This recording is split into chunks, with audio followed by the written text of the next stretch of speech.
लेकिन जैसे ही वो इन्फ्लेमेटरी फूड को ऐड करता है उसके सोराइसिस को ट्रिगर हो जाता है। और सोराइसिस के पेशेंट के लिए सबसे इंपॉर्टेंट चीज़ क्या होती है?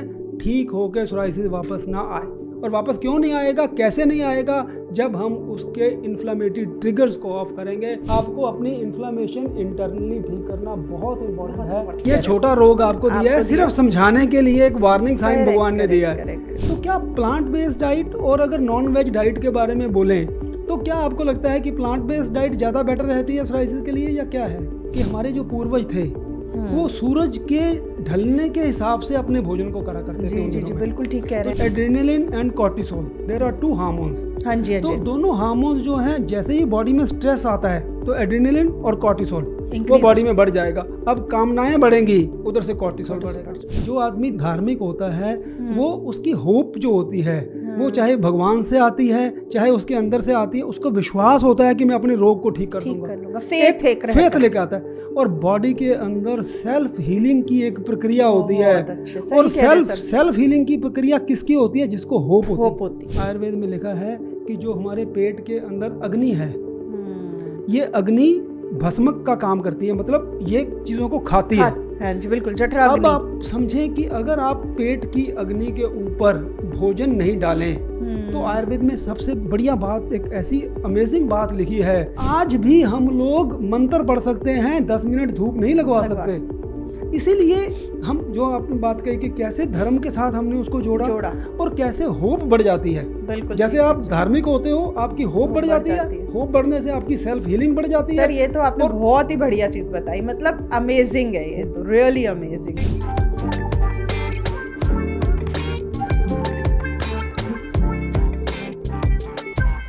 नमस्कार दोस्तों, स्वागत है आपका सोराइसिस वेलनेस प्रोग्राम में। सोराइसिस वेलनेस के बारे में इस पॉडकास्ट में हम बात करेंगे। सोराइसिस में क्या होता है कि डिजीज़ जो होती है वो बहुत ज़्यादा इफ़ेक्ट करती है पेशेंट की डाइट के ऊपर, क्योंकि डाइट के अंदर पेशेंट इन्फ्लेमेटरी चीज़ ले लेता है और इन्फ्लेमेटरी चीज़ लेते हुए जो रिकवरी उसको, चाहे वो कोई भी ट्रीटमेंट ले रहा होता है, चाहे वो होम्योपैथी ले रहा है, चाहे वो आयुर्वेद ले रहा है, चाहे वो कोई भी ट्रीटमेंट ले रहा है, हर्ब्स ले रहा है, लेकिन जैसे ही वो इन्फ्लेमेटरी फूड को ऐड करता है उसके सोराइसिस को ट्रिगर हो जाता है। और सोराइसिस के पेशेंट के लिए सबसे इंपॉर्टेंट चीज़ क्या होती है? ठीक होकर सोराइसिस वापस ना आए। हर पेशेंट आके यही कहता है सर ऐसा ट्रीटमेंट प्रोटोकॉल बना दो जिसमें डिजीज़ ठीक, तो वो कहता है मैं 5 दिन अगर कोई एलोपैथी की ट्यूब को रगड़ दूंगा तो मेरा सोराइसिस ठीक हो जाएगा। उसको पता है, लेकिन वो क्या चाहता है? सोराइसिस ठीक होकर वापस ना आए। और वापस क्यों नहीं आएगा, कैसे नहीं आएगा? जब हम उसके इन्फ्लेमेटरी ट्रिगर्स को ऑफ करेंगे। और आज इस वीडियो में हम लाइफस्टाइल, डाइट, इन सब चीज़ों को लेके इन्फ्लेमेटरी ट्रिगर्स को कैसे ऑफ किया जाता है इसके बारे में बात करेंगे। आज सुनीता मैम हमारे साथ जुड़े हुए हैं, जो कि 30 साल का जिनको एक्सपीरियंस है डाइट के बारे में। उनका experience Moolchand hospital, Batra hospital और बड़े बड़े हॉस्पिटल्स के ऊपर उन लोगों ने काम किया हुआ है 30 सालों में। और सबसे बड़ी बात क्या होती है, इन हॉस्पिटल्स में कौन से पेशेंट जाते हैं? जैसे हमारे पास ओपीडी में पेशेंट आते हैं, बहुत सीवियर केसेस जो होते हैं जहाँ सोराइटिक आर्थराइटिस डेवलप हो जाता है, हड्डियों में पेन हो जाता है, उंगली टेढ़ी होने लग जाती है या पूरी बॉडी रेड हो जाती है, ऐसे पेशेंट्स हॉस्पिटल में एडमिट होते हैं। ऐसे पेशेंट की डॉक्टर सुनीता मैडम जो हैं वो जब डाइट का चार्ट बनाते थे, उन्होंने जो लर्न किया, वो जो एक्सपीरियंस इन्होंने गेन किया, उन पेशेंट के साथ काम करके इस पॉडकास्ट में वो ज्ञान आप सब तक आज पहुंचेगा। वो चर्चा हमारी होगी कि उन पेशेंट में किन किन चीज़ों को एलिमिनेट डाइट को इन्होंने किया, किन चीज़ों को अपनाया, कौन कौन सी डाइट। क्योंकि मैं क्या कहता हूँ कि डाइट के बारे में बहुत सारी चीज़ें इंटरनेट के ऊपर भरी पड़ी हैं, लेकिन हमें ज्ञान कहाँ से लेना है? हमें ऑथेंटिक सोर्स से ज्ञान लेना है। और ऑथेंटिक सोर्स कौन है? ऑथेंटिक सोर्स वो लोग हैं जो आयुर्वेद में कितने सालों से काम कर रहे हैं। ऑथेंटिक सोर्स कौन है? ऑथेंटिक सोर्स वो हैं, जैसे मैम ने 30 साल तक बड़े हॉस्पिटल के साथ अटैच होकर सोराइसिस और स्किन डिजीज़ के पेशेंट के ऊपर काम किया है। तो मैं वेलकम करता हूँ मैम आपका कि आप आज इस शो में आए मेरे, और अब हम आज डिस्कस करेंगे डाइट के बारे में। Thank you sir, thank you very much. It is a pleasure to be with you और इस पॉडकास्ट का पार्ट होने के लिए धन्यवाद आपका। नमस्कार डॉक्टर धवन, और हमारे प्यारे व्यूअर्स को भी नमस्कार। आज हम अपने एक्सपीरियंस और क्वालिफ़िकेशन के हिसाब से आपसे शेयर करना चाहते हैं सोरियासिस के बारे में। ये कंप्लीट पैकेज है, इसमें जो दवाइयाँ हैं, डाइट और लाइफस्टाइल चेंजेस हैं, वो बहुत इम्पॉर्टेंट हैं। क्यों डॉक्टर धवन? हाँ, मैम इतने पेशेंट्स क्लिनिक पे आते हैं और मैंने क्या नोट किया है कि लाइफस्टाइल और डाइट का बहुत बड़ा रोल जो है वो पेशेंट की लाइफ में रहता है। लेकिन क्या हो रहा है कि नेट पे देख के लोगों ने बहुत सारा ज्ञान इकट्ठा किया होता है जी जी, और वो बिल्कुल बहुत बिल्कुल सारी चीज़ें ऐसी भी होती हैं जो सिर्फ भ्रम होती हैं, वो बिल्कुल सच ठीक भी कह रहे नहीं हैं। होता। जी जी जी लेकिन जी, पेशेंट को गाइड करना बहुत इंपॉर्टेंट है कि कौन सी चीज़ उनके लिए साइंटिफिकली ठीक है। ठीक है कि नहीं है। बिल्कुल ठीक कह रहे हैं सर आप। लेकिन जो सोरियासिस की प्रॉब्लम है, लोगों को ये समझ में नहीं आता कि इसमें डाइट का कितना इम्पॉर्टेंट रोल है। उन्हें सिर्फ दवाइयाँ नहीं लेनी हैं, लेकिन साथ में जो उनको लाइफस्टाइल चेंजेस करने हैं, जो डाइट में चेंजेस करने हैं, वो उनकी मदद करेगा उन दवाइयों को प्रॉपरली वर्क करने में। तो इसलिए इम्पॉर्टेंट है कि वो थोड़े थोड़े चेंजेस करें, धीरे धीरे चेंजेस करें। हम एक साथ उनको चेंजेस करने के लिए नहीं कह रहे हैं, लेकिन वो बहुत इम्पॉर्टेंट है और ओवरऑल उसका इफ़ेक्ट उनकी कंडीशन की इम्प्रूवमेंट में बहुत रोल रहेगा। मैम आपका इतने सालों का एक्सपीरियंस है एज ए डाइटिशियन, आपने 40 साल से काम किया है और डिफरेंट केसेस आपने स्टडी किए हैं। हॉस्पिटल में पेशेंट जो एडमिट भी रहते थे स्किन डिजीज़ की, उनको भी आपने ट्रीट किया है। तो आपके नज़र में सोराइसिस और स्किन डिजीज़ का क्या रोल रहता है? सोराइसिस के साथ साथ डाइट के साथ क्या मॉडिफिकेशन की जा सकती है, क्या रोल है इनका आपस में? सर देखिए, सोराइसिस जैसे कि आप तो जानते ही हैं कि ये एक ऑटो इम्यून डिजीज़ है। इम्यूनिटी जो है उसमें हमारा इम्यून सिस्टम जो है वो हमारी स्किन को एक फॉरेन पार्टिकल की तरह ट्रीट करने लग जाता है और उसके अंदर प्रॉब्लम आनी शुरू हो जाती है। इसके अंदर इन्फ्लेमेशन शुरू हो जाती है, इसमें हमारी गट हेल्थ इन्वॉल्व हो जाती है और हमारी स्किन इन्वॉल्व हो जाती है। तो इन सारी चीज़ों को ध्यान में रखते हुए जो डाइट में मॉडिफिकेशंस होने चाहिए वो बहुत इंपॉर्टेंट है। तो हम क्या करेंगे, हमारी जो इम्यून सिस्टम है उसको स्ट्रेंथन करना है, हमें गट हेल्थ का ख्याल रखना है ताकि कोई ऐसी चीज़ें ना हो जो कि इन्फ्लेमेशन को फ्लेयर अप करें। और तीसरी चीज़, स्किन की भी केयर साथ साथ हमें रखनी है दवाइयों के साथ साथ। ये बहुत अच्छा पॉइंट आपने मैडम बताया। आज हम इस पे भी बात करेंगे कि कौन कौन सी डाइट में ऐसी चीज़ें हैं जो कि हेल्प करती हैं पेशेंट को उसकी सोराइसिस की कंडीशन को मैनेज करने के बारे में, और कौन सी चीज़ें ऐसी हैं जो सोराइसिस को ट्रिगर्स हैं और सोराइसिस में इन्फ्लेमेशन लाती हैं, सोराइसिस के पैचेस को रेड कर देती हैं और पेशेंट एग्रीवेटेड स्टेज में हमारे पास आता है। जैसा कि सर मैंने कहा कि सोराइसिस एक ऑटो इम्यून डिजीज़ है और जिसकी वजह से कि बॉडी में इम्यूनिटी जो है वो गड़बड़ होने लगती है। स्किन जो है उसमें पैचेस आने लगते हैं। तो कई ऐसे खाने की चीज़ें हैं जो कि इन्फ्लेमेशन को इंक्रीज़ करती हैं। तो लोगों को ख्याल रखना है कि वो चीज़ें उन्हें कंज्यूम कम करनी है। अब जैसे एक बारी मेरे पास एक पेशेंट आई थी, वो एडमिट हुई थी हॉस्पिटल में और उनको बहुत ख़राब तरीके से पैचेस हो रहे थे। तो हमने धीरे धीरे उनकी गेहूं का उनका इंटेक, हमने वीट का इंटेक उनका कम किया। कोई भी ग्लूटेन रिच फूड्स जो थे वो उनकी डाइट से हमने धीरे धीरे निकाल दिए, ताकि और उनको नहीं मालूम था कि उनको ग्लूटेन की एलर्जी है, क्योंकि कई चीज़ों से उन्हें एलर्जी हो जाती है, हम लोगों को पता ही नहीं चलता, उसकी कोई टेस्ट भी नहीं है। तो इसकी वजह से बाद में पता चला उन्हें ग्लूटेन एलर्जी की वजह से ये सोरियासिस, उनका इन्फ्लेमेशन उनकी बहुत ज़्यादा इंक्रीज़ हो रही थी। इसलिए ज़रूरी है कि जो ट्रिगर फैक्टर्स हैं, जैसे कि मैंने ग्लूटेन कहा, इसी तरह से लैक्टोज एक ट्रिगर फैक्टर है। उसके बाद में smoking and alcohol, red meets और प्रोसेस्ड मीट्स, जो पैकेज्ड एंड प्रोसेस्ड फूड्स हैं, ये सारी चीज़ें ट्रिगर कर सकती हैं सोरियासिस को। तो ग्लूटेन रिच फूड्स क्या क्या हैं, जैसे वीट प्रोडक्ट्स हैं, गेहूं से जो बनी हुई चीज़ें हैं वो ग्लूटेन रिच फूड्स होते हैं। उसके अलावा जो लैक्टोज रिच फूड्स होते हैं, जैसे हाई फैट मिल्क होता है और उसके अंदर एक तरह का प्रोटीन होता है जो कि इसको इंक्रीज कर सकता है। उसके बाद जो हमारे प्रोसेस्ड मीट्स होते हैं या रेड मीट्स होते हैं, उसमें एरिकिडोनिक एसिड रहता है, जिसकी वजह से इसके होने के चांसेस, फ्लेयर अप होने के चांसेस होते हैं। और प्रोसेस्ड फूड्स में जो प्रिजर्वेटिव्स यूज़ किए जाते हैं, जो इंक्रीज्ड सॉल्ट उसके अंदर रहता है, हाई फैट रहता है, सेचुरेटेड फैट रहता है, ये सारी चीज़ें इनको फ्लेयर अप करने में कारगर रहती हैं। इसलिए इम्पॉर्टेंट है कि इन चीज़ों को हम लोगों को रिस्ट्रिक्ट करना है डाइट में, और कई बारी इसको बिल्कुल निकाल देना है डाइट से। ठीक है, तो मैम कितना इंटरेस्टिंग पॉइंट आपने बोला। और इसमें सबसे बड़ी आज की जो कन्वर्सेशन है, इसमें एक बात सबसे इम्पॉर्टेंट निकल के क्या आ रही है कि मैं एज ए डॉक्टर मेरे को 30 साल का एक्सपीरियंस हो गया है सोराइसिस के पेशेंट से डील करते हुए, लेकिन आपने जो एडमिशन वाले जो केसेस थे, जो इतने हॉस्पिटल्स में आपने काम किया, BL कपूर में आपने काम किया, गंगाराम में आपने काम किया, और वहाँ पर जो बहुत सीवियर केसेस आके एडमिट होते थे, उन केसेस की जो जब आपने डाइट के बारे में बनाया और उसमें आपने मॉडिफिकेशन की जो प्रैक्टिकल चीज़ें नोट करी, तो ये ऑब्जर्वेशन जो आपकी आज की हमारी जो डिस्कशन है उसमें बहुत हेल्पफुल होने वाली है। मैं अपने सभी दर्शकों को भी ये कहना चाहूँगा कि ये पहली बार ऐसा हो रहा है कि हम ऐसे लोगों से आज बात कर रहे हैं जिन्होंने कि बहुत सीवियर केसेस जो हॉस्पिटल में एडमिट थे, उन केसेस की डाइट बनाया और उसमें ध्यान से, क्योंकि पेशेंट वहाँ एडमिट रहता है, तो एडमिट पेशेंट को 1 हफ्ता डेली डाइट में मॉडिफिकेशन करके और उनको ऑब्जर्व किया कि क्या क्या चेंजेस आ रहे हैं। एक डाइट की एक चीज़ हटाया, एक इन्फ्लामेटरी फूड को उसने हटाया। अगर जैसे कुछ पेशेंट ऐसे होते हैं कि रेड मीट खा रहे थे तो उनकी डाइट में से रेड मीट हटाया।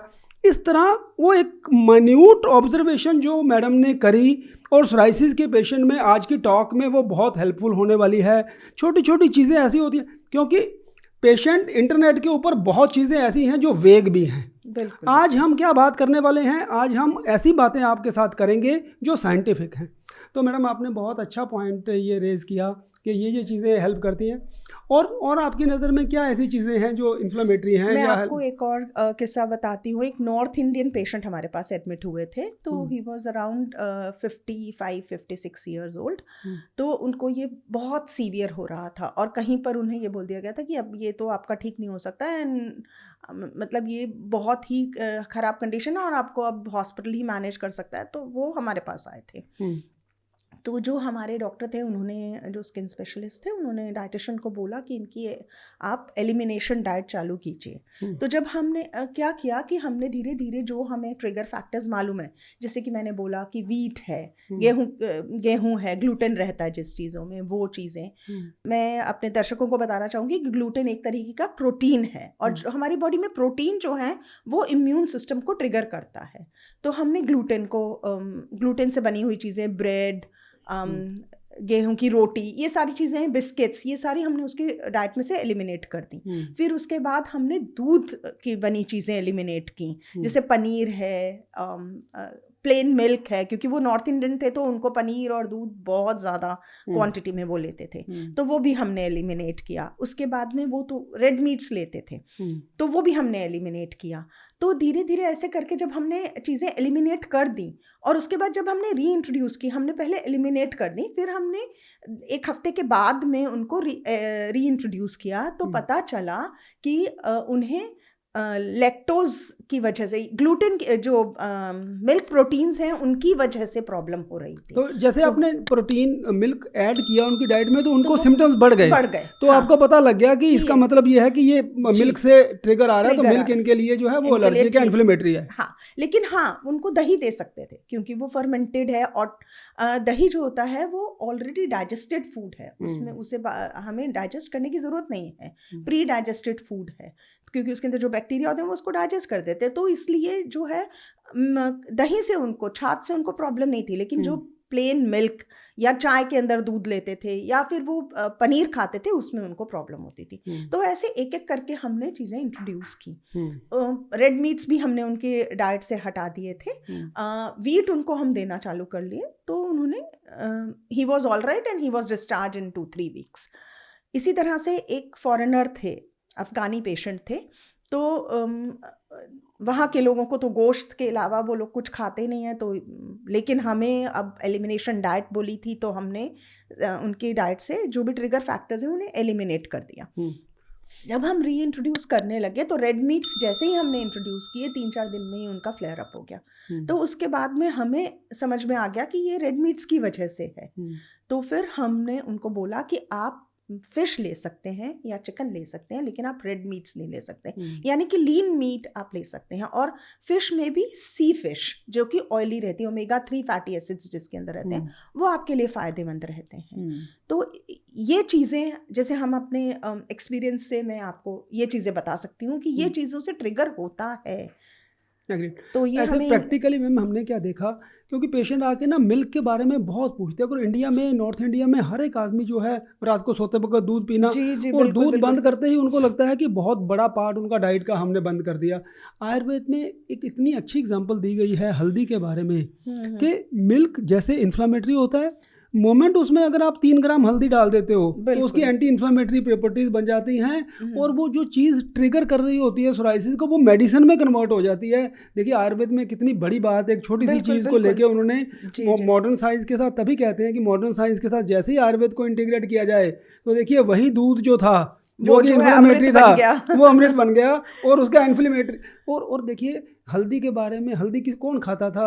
हल्दी में हमारे पुराने सब बुजुर्ग क्या कहते थे, अगर आपके चोट लगी हुई है आप हल्दी खा लो, आपका जख्म भर जाएगा। और सोराइसिस क्या है? एक तरह की चोट है। हाँ, बिल्कुल ठीक। और अगर जैसे ही आपने अपने हल्दी खाई, 3 ग्राम हल्दी, उसने एंटी इन्फ्लामेटरी प्रॉपर्टीज की वजह से चोट भरनी है और सोराइसिस के जख्म भरने शुरू हो जाते हैं। जी डॉक्टर साहब, हल्दी के अंदर करक्यूमिन नाम का एक एंटी इन्फ्लेमेटरी प्रोडक्ट रहता है जो उसका मेन केमिकल है जो कि एंटी इन्फ्लेमेटरी है, जिसकी वजह से जो भी हमारे बॉडी में इम्यून सिस्टम में प्रॉब्लम्स आ रही होती हैं वो ठीक होने के चांसेस रहते हैं। तो सिर्फ सोरियासिस नहीं, और भी बहुत सारी जो इन्फ्लेमेशन की वजह से चीज़ें हैं।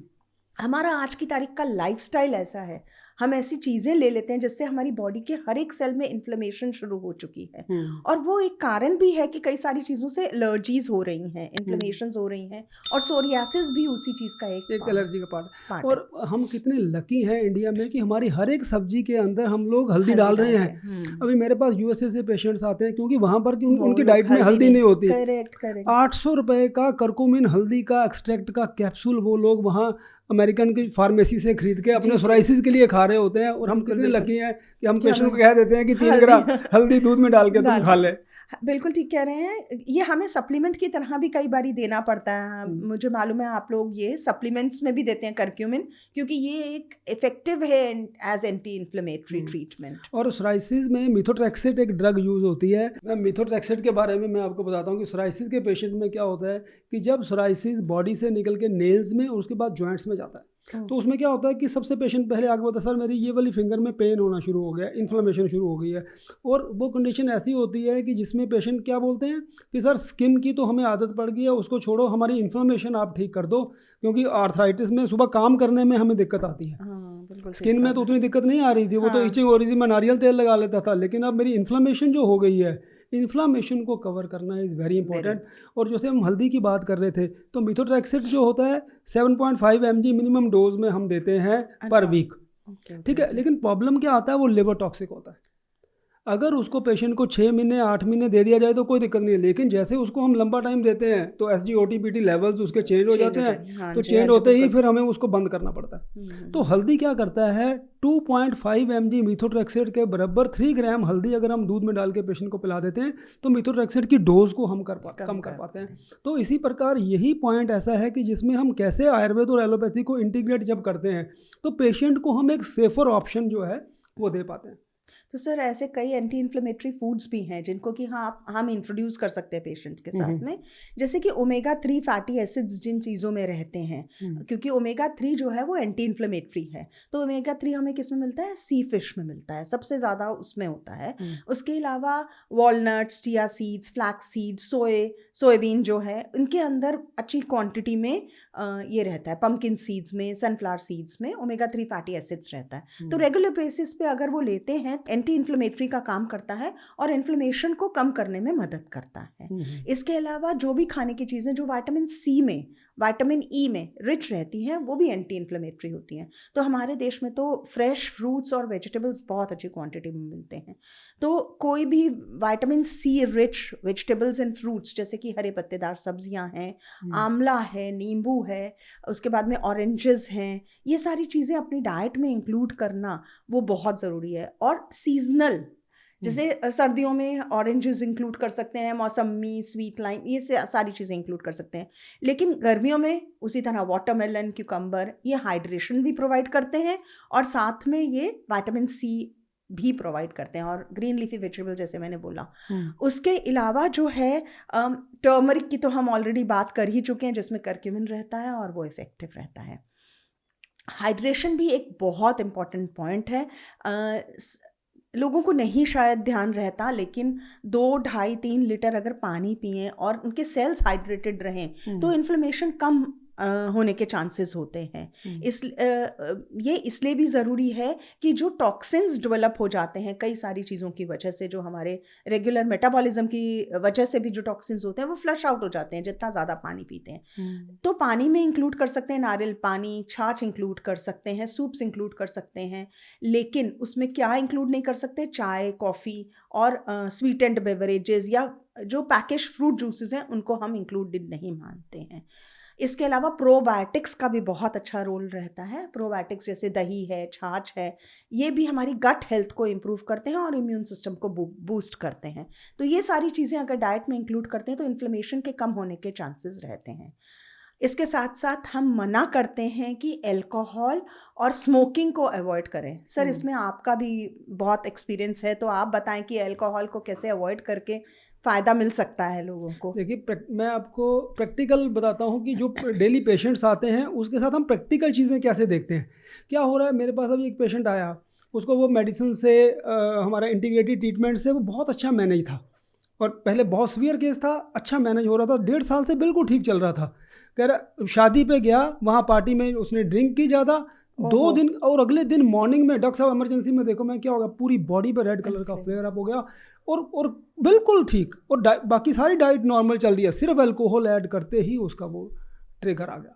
सर, लिवर पे भी तो इफेक्ट हो जाता है ना अल्कोहल का तुरंत, तो ये इन्फ्लेमेशन और टॉक्सिसिटी दोनों बढ़ गए तो डेफिनेटली वो फ्लेयर अप तो वो बहुत होना ही है। बिल्कुल हो रहा है। और एक पॉइंट जो आपने बोला था पहले ओमेगा 3 फैटी एसिड के बारे में, उसको आयुर्वेद के हिसाब से अगर हम इंटीग्रेट करते हैं ना, तो हम अपने सारे पेशेंट्स को ओमेगा 3 फैटी एसिड बोलते हैं, लेकिन हम कुछ और स्किन डिजीजेज में भी क्योंकि कायाकल्प के ऊपर काम कर रहे हैं, आयुर्वेद के ग्रंथों में क्या लिखा हुआ है कि अगर आप ओमेगा 3 फैटी एसिड को यूज करते हैं जो कि कोड फिश ऑयल से बनता है, जी जी जी जी, और आयुर्वेद में बहुत जगह पे ऊपर मछली के साथ दूध का सेवन वर्जित किया हुआ उन्होंने। हाँ जी। तो हमें क्या करना चाहिए, अगर आप रात को मान लो कोड लेवल फिश ऑयल आप ले रहे हैं, ओमेगा 3 ले रहे हैं, आप उसके अंदर 8 घंटे का मिल्क का गैप रखें। आप रात को, कई लोग क्या कर रहे हैं कि रात को दूध लिया, उनको लगता है कि ताकत की चीज़ है, ओमेगा भी ताकत की चीज़ है, दूध के साथ ओमेगा लिया, स्किन डिजीज़ में विटिलाइगो या कुछ और स्किन डिजीज़ का होना में खतरा है। तो आप अपने डॉक्टर से सलाह करके सेल्फ मेडिकेशन ना लें, बिल्कुल, क्योंकि ये सप्लीमेंट्स जहाँ पर भी ऐड किए जाते हैं, जैसे ओमेगा 3 कॉड लिवर ऑयल आप सर बोल रहे हैं, हम हमेशा बोलते हैं कि कोई भी सप्लीमेंटेशन आपको लेनी है, न्यूट्रिएंट्स आप नेचुरल वे में ले रहे हैं, आप हमसे कनेक्ट करें। लेकिन अगर आप कोई भी सप्लीमेंटेशन ले रहे हैं, आप अपने डॉक्टर के साथ में कनेक्ट करें। जब तक आप उनसे नहीं पूछेंगे, उनकी सुपरविजन के बिना आप ये चीज़ें मत लें। तो जो लोग फिश नहीं खा सकते, डेफिनेटली वो कैप्सूल के फॉर्म में लेंगे, तो उन्हें मिल्क अवॉइड करना चाहिए रात के time. They can take it in the morning, क्योंकि फिर वो 8 घंटे का गैप हो जाएगा। बट ये भी देखना ज़रूरी है कि कहीं ऐसा तो नहीं है कि मिल्क से भी उन्हें एलर्जी हो रही है, वो पॉइंट भी चेक करना है, वो भी पॉइंट है, उसकी वजह से इन्फ्लेमेशन हो रही है, तो वो भी, that is also very important. क्यों सर? बिल्कुल ठीक है। और जैसे हम इतने टॉपिक पे ये बात कर रहे हैं सोराइसिस के बारे में, इंडियन पेशेंट जो हैं इनके फूड में ऑयल और स्पाइसेस बहुत ज़्यादा हैं, तो आपका क्या एक्सपीरियंस है कि अगर पेशेंट जो है ज़्यादा मात्रा में ऑयल और स्पाइसेस कंज्यूम कर रहा है, क्या उसका भी इन्फ्लेमेशन से कोई रोल रहता है? सर, काफ़ी रोल रहता है, और ख़ासकर जैसे रिफाइंड ऑयल्स हैं, उनमें कई तरह के केमिकल्स यूज़ किए जाते हैं, और जो स्पाइसेस हैं वो गट को जो है इरिटेट करते हैं, जिसकी वजह से ये फ्लेयर अप्स होने के चांसेस होते हैं। तो इट इज़ इम्पॉर्टेंट कि कौन सी चीज़ें उन्हें इफ़ेक्ट कर रही हैं, उनके गट को इरिटेट कर रही हैं, या उनकी, क्योंकि जैसे ही गट के इरिटेशन शुरू होती है, इन्फ्लेमेशन शुरू होने के चांसेस हो जाते हैं। मैम, हमने जैसे आज डिस्कशन में हम बात कर रहे हैं कि कौन कौन से फूड हेल्पफुल हैं पेशेंट्स के लिए, जो उनको ज़्यादा मात्रा में लेने चाहिए, और कौन कौन से ऐसे फूड और फ्रूट्स हैं जो उनकी इन्फ्लेमेशन को बढ़ा सकते हैं। तो आप अपने एक्सपीरियंस है, क्योंकि आपने हॉस्पिटल्स में काम किया है, सोराइसिस के पेशेंट के साथ डायरेक्ट आपकी डीलिंग रही है, और सीवियर केसेस को आपने मैनेज किया है, तो आप एक ऐसे डाइट चार्ट के बारे में हमारे दर्शकों को बताएं जो कि वो मेंटेन कर सकें और सस्टेनेबल वो डाइट चार्ट बन सके। सबसे पहले तो मैं कहूँगी कि बहुत पेशेंट्स डरते हैं डाइटिशियन के नाम पे, अरे डाइटिशियन के पास जाओगे सारी चीज़ें बंद कर देगी। लेकिन मेरा सिर्फ कहना इतना होता है कि आप सीजनल खाएं, लोकल खाएं। सीजनल और लोकल का मतलब ये है कि जो आपके आसपास चीज़ें मिल रही हैं जो आज की सीज़न के हिसाब से मिल रही हैं, क्योंकि उनके अंदर न्यूट्रिएंट्स की मात्रा अच्छी रहती है और जो हमारी बॉडी का साइकिल है उसके साथ वो मैच करती हैं। क्योंकि सर्दियों में जो चीज़ें हमें ज़रूरत है, भगवान ने कुदरत ने हमें जो चीज़ें जो बनाई हैं, जैसे सर्दियों में ऑरेंजेस बनाए हैं, गर्मियों में वाटरमेलन है, ये उस सीज़न के रिक्वायरमेंट के हिसाब से है। तो we have to be careful कि हम वो चीज़ें लें जो सीजनल हैं। और लोकल लेने से फ़ायदा ये है कि वो चीप भी हैं और उनमें अच्छे न्यूट्रिएंट्स भी हैं। जैसे जहाँ हम ग्रीन लीफी वेजिटेबल्स में बोलते हैं पालक ले लीजिए, अब सब जगह पर पालक अवेलेबल नहीं है, उनके वहाँ पर कोई लोकल साग अवेलेबल है, तो वो वाला साग ले सकते हैं, कोई ज़रूरी नहीं उन्हें पालक ही ढूंढने के लिए जाना है। ठीक है, तो लोकल और सीजनल खाएं, सबसे पहली इंपॉर्टेंट चीज़ ये है।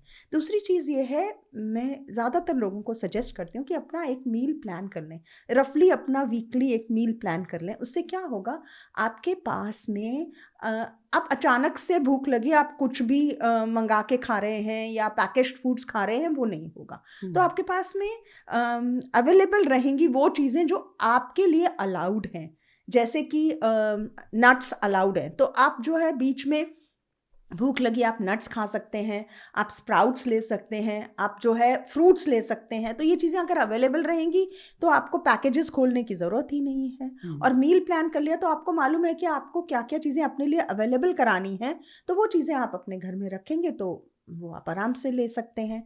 तीसरी जो इम्पॉर्टेंट चीज़ है, आप जो है रेसिपीज़, मैं नहीं बोलती हूँ कि आप बहुत ही एलैबोरेट खाना बनाएं, बहुत महंगी चीज़ें इस्तेमाल करें, बड़े बड़े प्लानिंग करें, ऐसा कुछ नहीं है। सिंपल रेसिपीज़, जैसे ब्रेकफास्ट के लिए मैं बोल देती हूँ कोई भी पॉरेज ले लीजिए आप। जैसे जिन लोगों को दूध सूट नहीं कर रहा है वो ओट्स दही के साथ ले सकते हैं। ओट्स को पानी में बॉईल कर लिया, दही ले लिया, उसमें सारे आपने सीड्स मिला लिए और उसके अंदर जो है आजकल जो सीड्स हैं ना वो बहुत आराम से मार्केट में मिल रहे हैं और सब मिक्स्ड सीड्स मिल रहे हैं, सोयाबीन भी उसी के अंदर है और कई तरह के 7-8 सीड्स मिक्स्ड हैं। तो आप आराम से उसे, और जो सीजनल फ्रूट है उसे भी आपने उसी में काट लिया। एप्पल अवेलेबल हैं, ग्रीन एप्पल्स बहुत अच्छे हैं, वो आप काट सकते हैं, विटामिन सी आपको अवेलेबल हो जाएगा। आपको मिक्सी करने की भी ज़रूरत नहीं है, सिर्फ वो दही ली आपने, फ्रूट लिया, उसके ऊपर ये ओट्स थोड़ा पका के डाल दिया, हो गया। ये आपका सिंपल ब्रेकफास्ट हो गया। लंच की मैं अगर बात करती हूँ तो ग्रीन लीफी वेजिटेबल्स जो अवेलेबल हैं आप वो ले लीजिए, साथ में आप दलिया की खिचड़ी बना सकते हैं, चावल की खिचड़ी बना सकते हैं, आराम से आपका लंच हो जाएगा। और शाम के टाइम जो है नट्स ले सकते हैं एज स्नैक्स। डिनर में आप अगेन दाल उबली हुई ले सकते हैं, चावल ले सकते हैं, या फिर आप जो भी सीजनल वेजिटेबल्स हैं उन्हें आप सौते करके ले सकते हैं। बहुत ज़्यादा मिर्च मसाला हल्दी ज़रूर इस्तेमाल करें। विटामिन सी के लिए आप नींबू इस्तेमाल कर सकते हैं, आंवला इस्तेमाल कर सकते हैं जहाँ भी अवेलेबल है। आंवला सिर्फ एक ऐसा फ्रूट है जिसका विटामिन सी ऑक्सीडाइज नहीं हो सकता होता, तो आप किसी भी रूप में उसको इस्तेमाल कर सकते हैं, चाहे आप फ्रेश लें, चाहे बॉटल्ड लें, चाहे पिकल्ड लें, आप आराम से उसे इस्तेमाल कर सकते हैं। एक बहुत इंपॉर्टेंट चीज़ है वो है हाइड्रेशन। बहुत ज़रूरी है कि आप ध्यान रखें कि पानी आप ज़्यादा से ज़्यादा मात्रा में पिएं। मेरे बहुत सारे पेशेंट्स ऐसे हैं, बोलते हैं कि कई बारी प्लेन पानी पीने का दिल नहीं करता, तो आप सूप्स के फॉर्म में ले सकते हैं। सर्दियां हैं, आप सूप ले सकते हैं। गर्म पानी में नींबू ले सकते हैं, शहद डाल के ले सकते हैं, वो बहुत अच्छा है। नारियल पानी जो पसंद करें, छाछ पसंद करें, आराम से ले सकते हैं, तो हाइड्रेशन भी मेंटेन रहेगा। हर्बल टीज़ भी बहुत अच्छी मिलती हैं जिनमें कि जिंजर आप इस्तेमाल कर सकते हैं, मिंट इस्तेमाल कर सकते हैं, that is also very good. That's great. और मैम जो आपने लोकल की बात करी कि जो सब्जियां लोकल ग्रोन होती हैं, उसके बारे में आयुर्वेद क्या कहता है? क्योंकि जो हमारे पूर्वज थे जी, वो पूर्वज, उनकी जो रेंज थी रहने की, वो 200 किलोमीटर के रेडियस में ही सारा जीवन बिता देते थे। जी जी जी जी। तो आजकल क्या हो गया है कि कुछ ऐसे मसाले, ऐसे फूड जो कि हमारे पूर्वजों ने कभी टेस्ट नहीं किए, नहीं खाए, वो भी हमारी डाइट में इंक्लूड हो गए। आप अंदाज़ा लगाएं कि क्या हो रहा है कि हमारे बच्चे क्या खा रहे हैं कि अजीनामोटो वाला चाइनीज़ फूड खाते हैं, जो कि हमारे पूर्वजों ने कभी टेस्ट भी नहीं किया हुआ, और हमारी बॉडी को सतम्य एक वर्ड है कि वो चीज़ को हमारी चीज़ बॉडी एब्जॉर्ब भी नहीं करती और वो सूट भी नहीं करेगी। तो ऐसी चीज़ें जो हैं वो इन्फ्लामेशन कॉज करने के चांसेस बहुत ज़्यादा होते हैं। तो कोशिश ज़्यादा से ज़्यादा, मैं अपने दर्शकों को यही कहता हूँ, हमेशा अपने पेशेंट्स को भी यही कहता हूँ कि आप जो चीज़ें हमारे पूर्वजों ने खाई हुई हैं, आपकी बॉडी वो एब्जॉर्ब कर चुकी है। लेकिन अगर कोई चीज़ जो आपके पूर्वजों ने नहीं खाई, आप चाउमीन खा रहे हैं, आप अजीनोमोटो वाली चीज़ें खा रहे हैं, आप पिज़्ज़ा खा रहे हैं, क्योंकि उसके अंदर जो मसाले हैं, जो उसके अंदर अंदर जो हर्ब्स हैं वो हमने कभी नहीं खाई, नहीं और खाया। काफ़ी चांसेस है। आपने अंदाज़ा किया कि हम लोग जैसे सेप्ट्रोन या पेंसिलिन का मेडिसिन पेशेंट को देते हैं, 10,000 20,000 पेशेंट को वो सूट कर रहा होता है, एक को एलर्जी कर जाता है वो। जी तो बिल्कुल बॉडी टू बॉडी इसी तरह काफ़ी चांसेस हैं कि अगर आपका सोराइसिस बढ़ रहा है तो कहीं अजीनामोटो से तो नहीं बढ़ रहा, कहीं वो कुछ ऐसे फूड से तो नहीं बढ़ रहा, इसकी बिल्कुल। पॉसिबिलिटी भी रहती है। सर बाहर के देशों में तो अजीनोमोटो बैंड है और हम लोग उसे यूज़ कर रहे हैं, जबकि हमें अजीनोमोटो कभी मालूम ही नहीं था। कुछ साल पहले तक हम लोगों पता को भी नहीं नहीं था मालूम हमें। था। और ये चीज़ें हम एक जेनेटिक मेमोरी करके एक चीज़ जो कि साइंस में प्रूफ की गई है कि हमारी बॉडी को जेनेटिक मेमोरी है, इसीलिए जैसे आप बोल रहे हैं कि जो हमारे बुजुर्गों ने चीज़ें खाई हैं वही हमें सूट करेंगी। हम we are going away from the nature, वो हमें नहीं करना है। हम लोग हमें नेचर के पास रहना है जितना हो सके, और जितना हो सके लोकल जो हमारी अवेलेबिलिटी है, जो आसपास हमारी चीज़ें, क्योंकि definitely they will not go into the cold storage also. जितना दूर से जो चीज़ आ रही है वो कोल्ड स्टोरेज में जा रही है, तो वहाँ से वो नेगेटिव इफेक्ट उसका हो ही रहा है। उसको प्रिजर्व करने के लिए कुछ ना कुछ प्रिजर्वेटिव्स डाले जा रहे हैं, कुछ ना कुछ पेस्टिसाइड्स डाले जा रहे हैं, ये सारी चीज़ें इन्फ्लेम कर रही हैं। बिल्कुल ठीक है। कई बार मैंने देखा है जो लोगों को हम वीट एलर्जी भी देखते हैं, तो वो जो पेस्टिसाइड यूज़ किया गया है उसकी वजह से भी हो सकती है वो इन्फ्लेमेशन।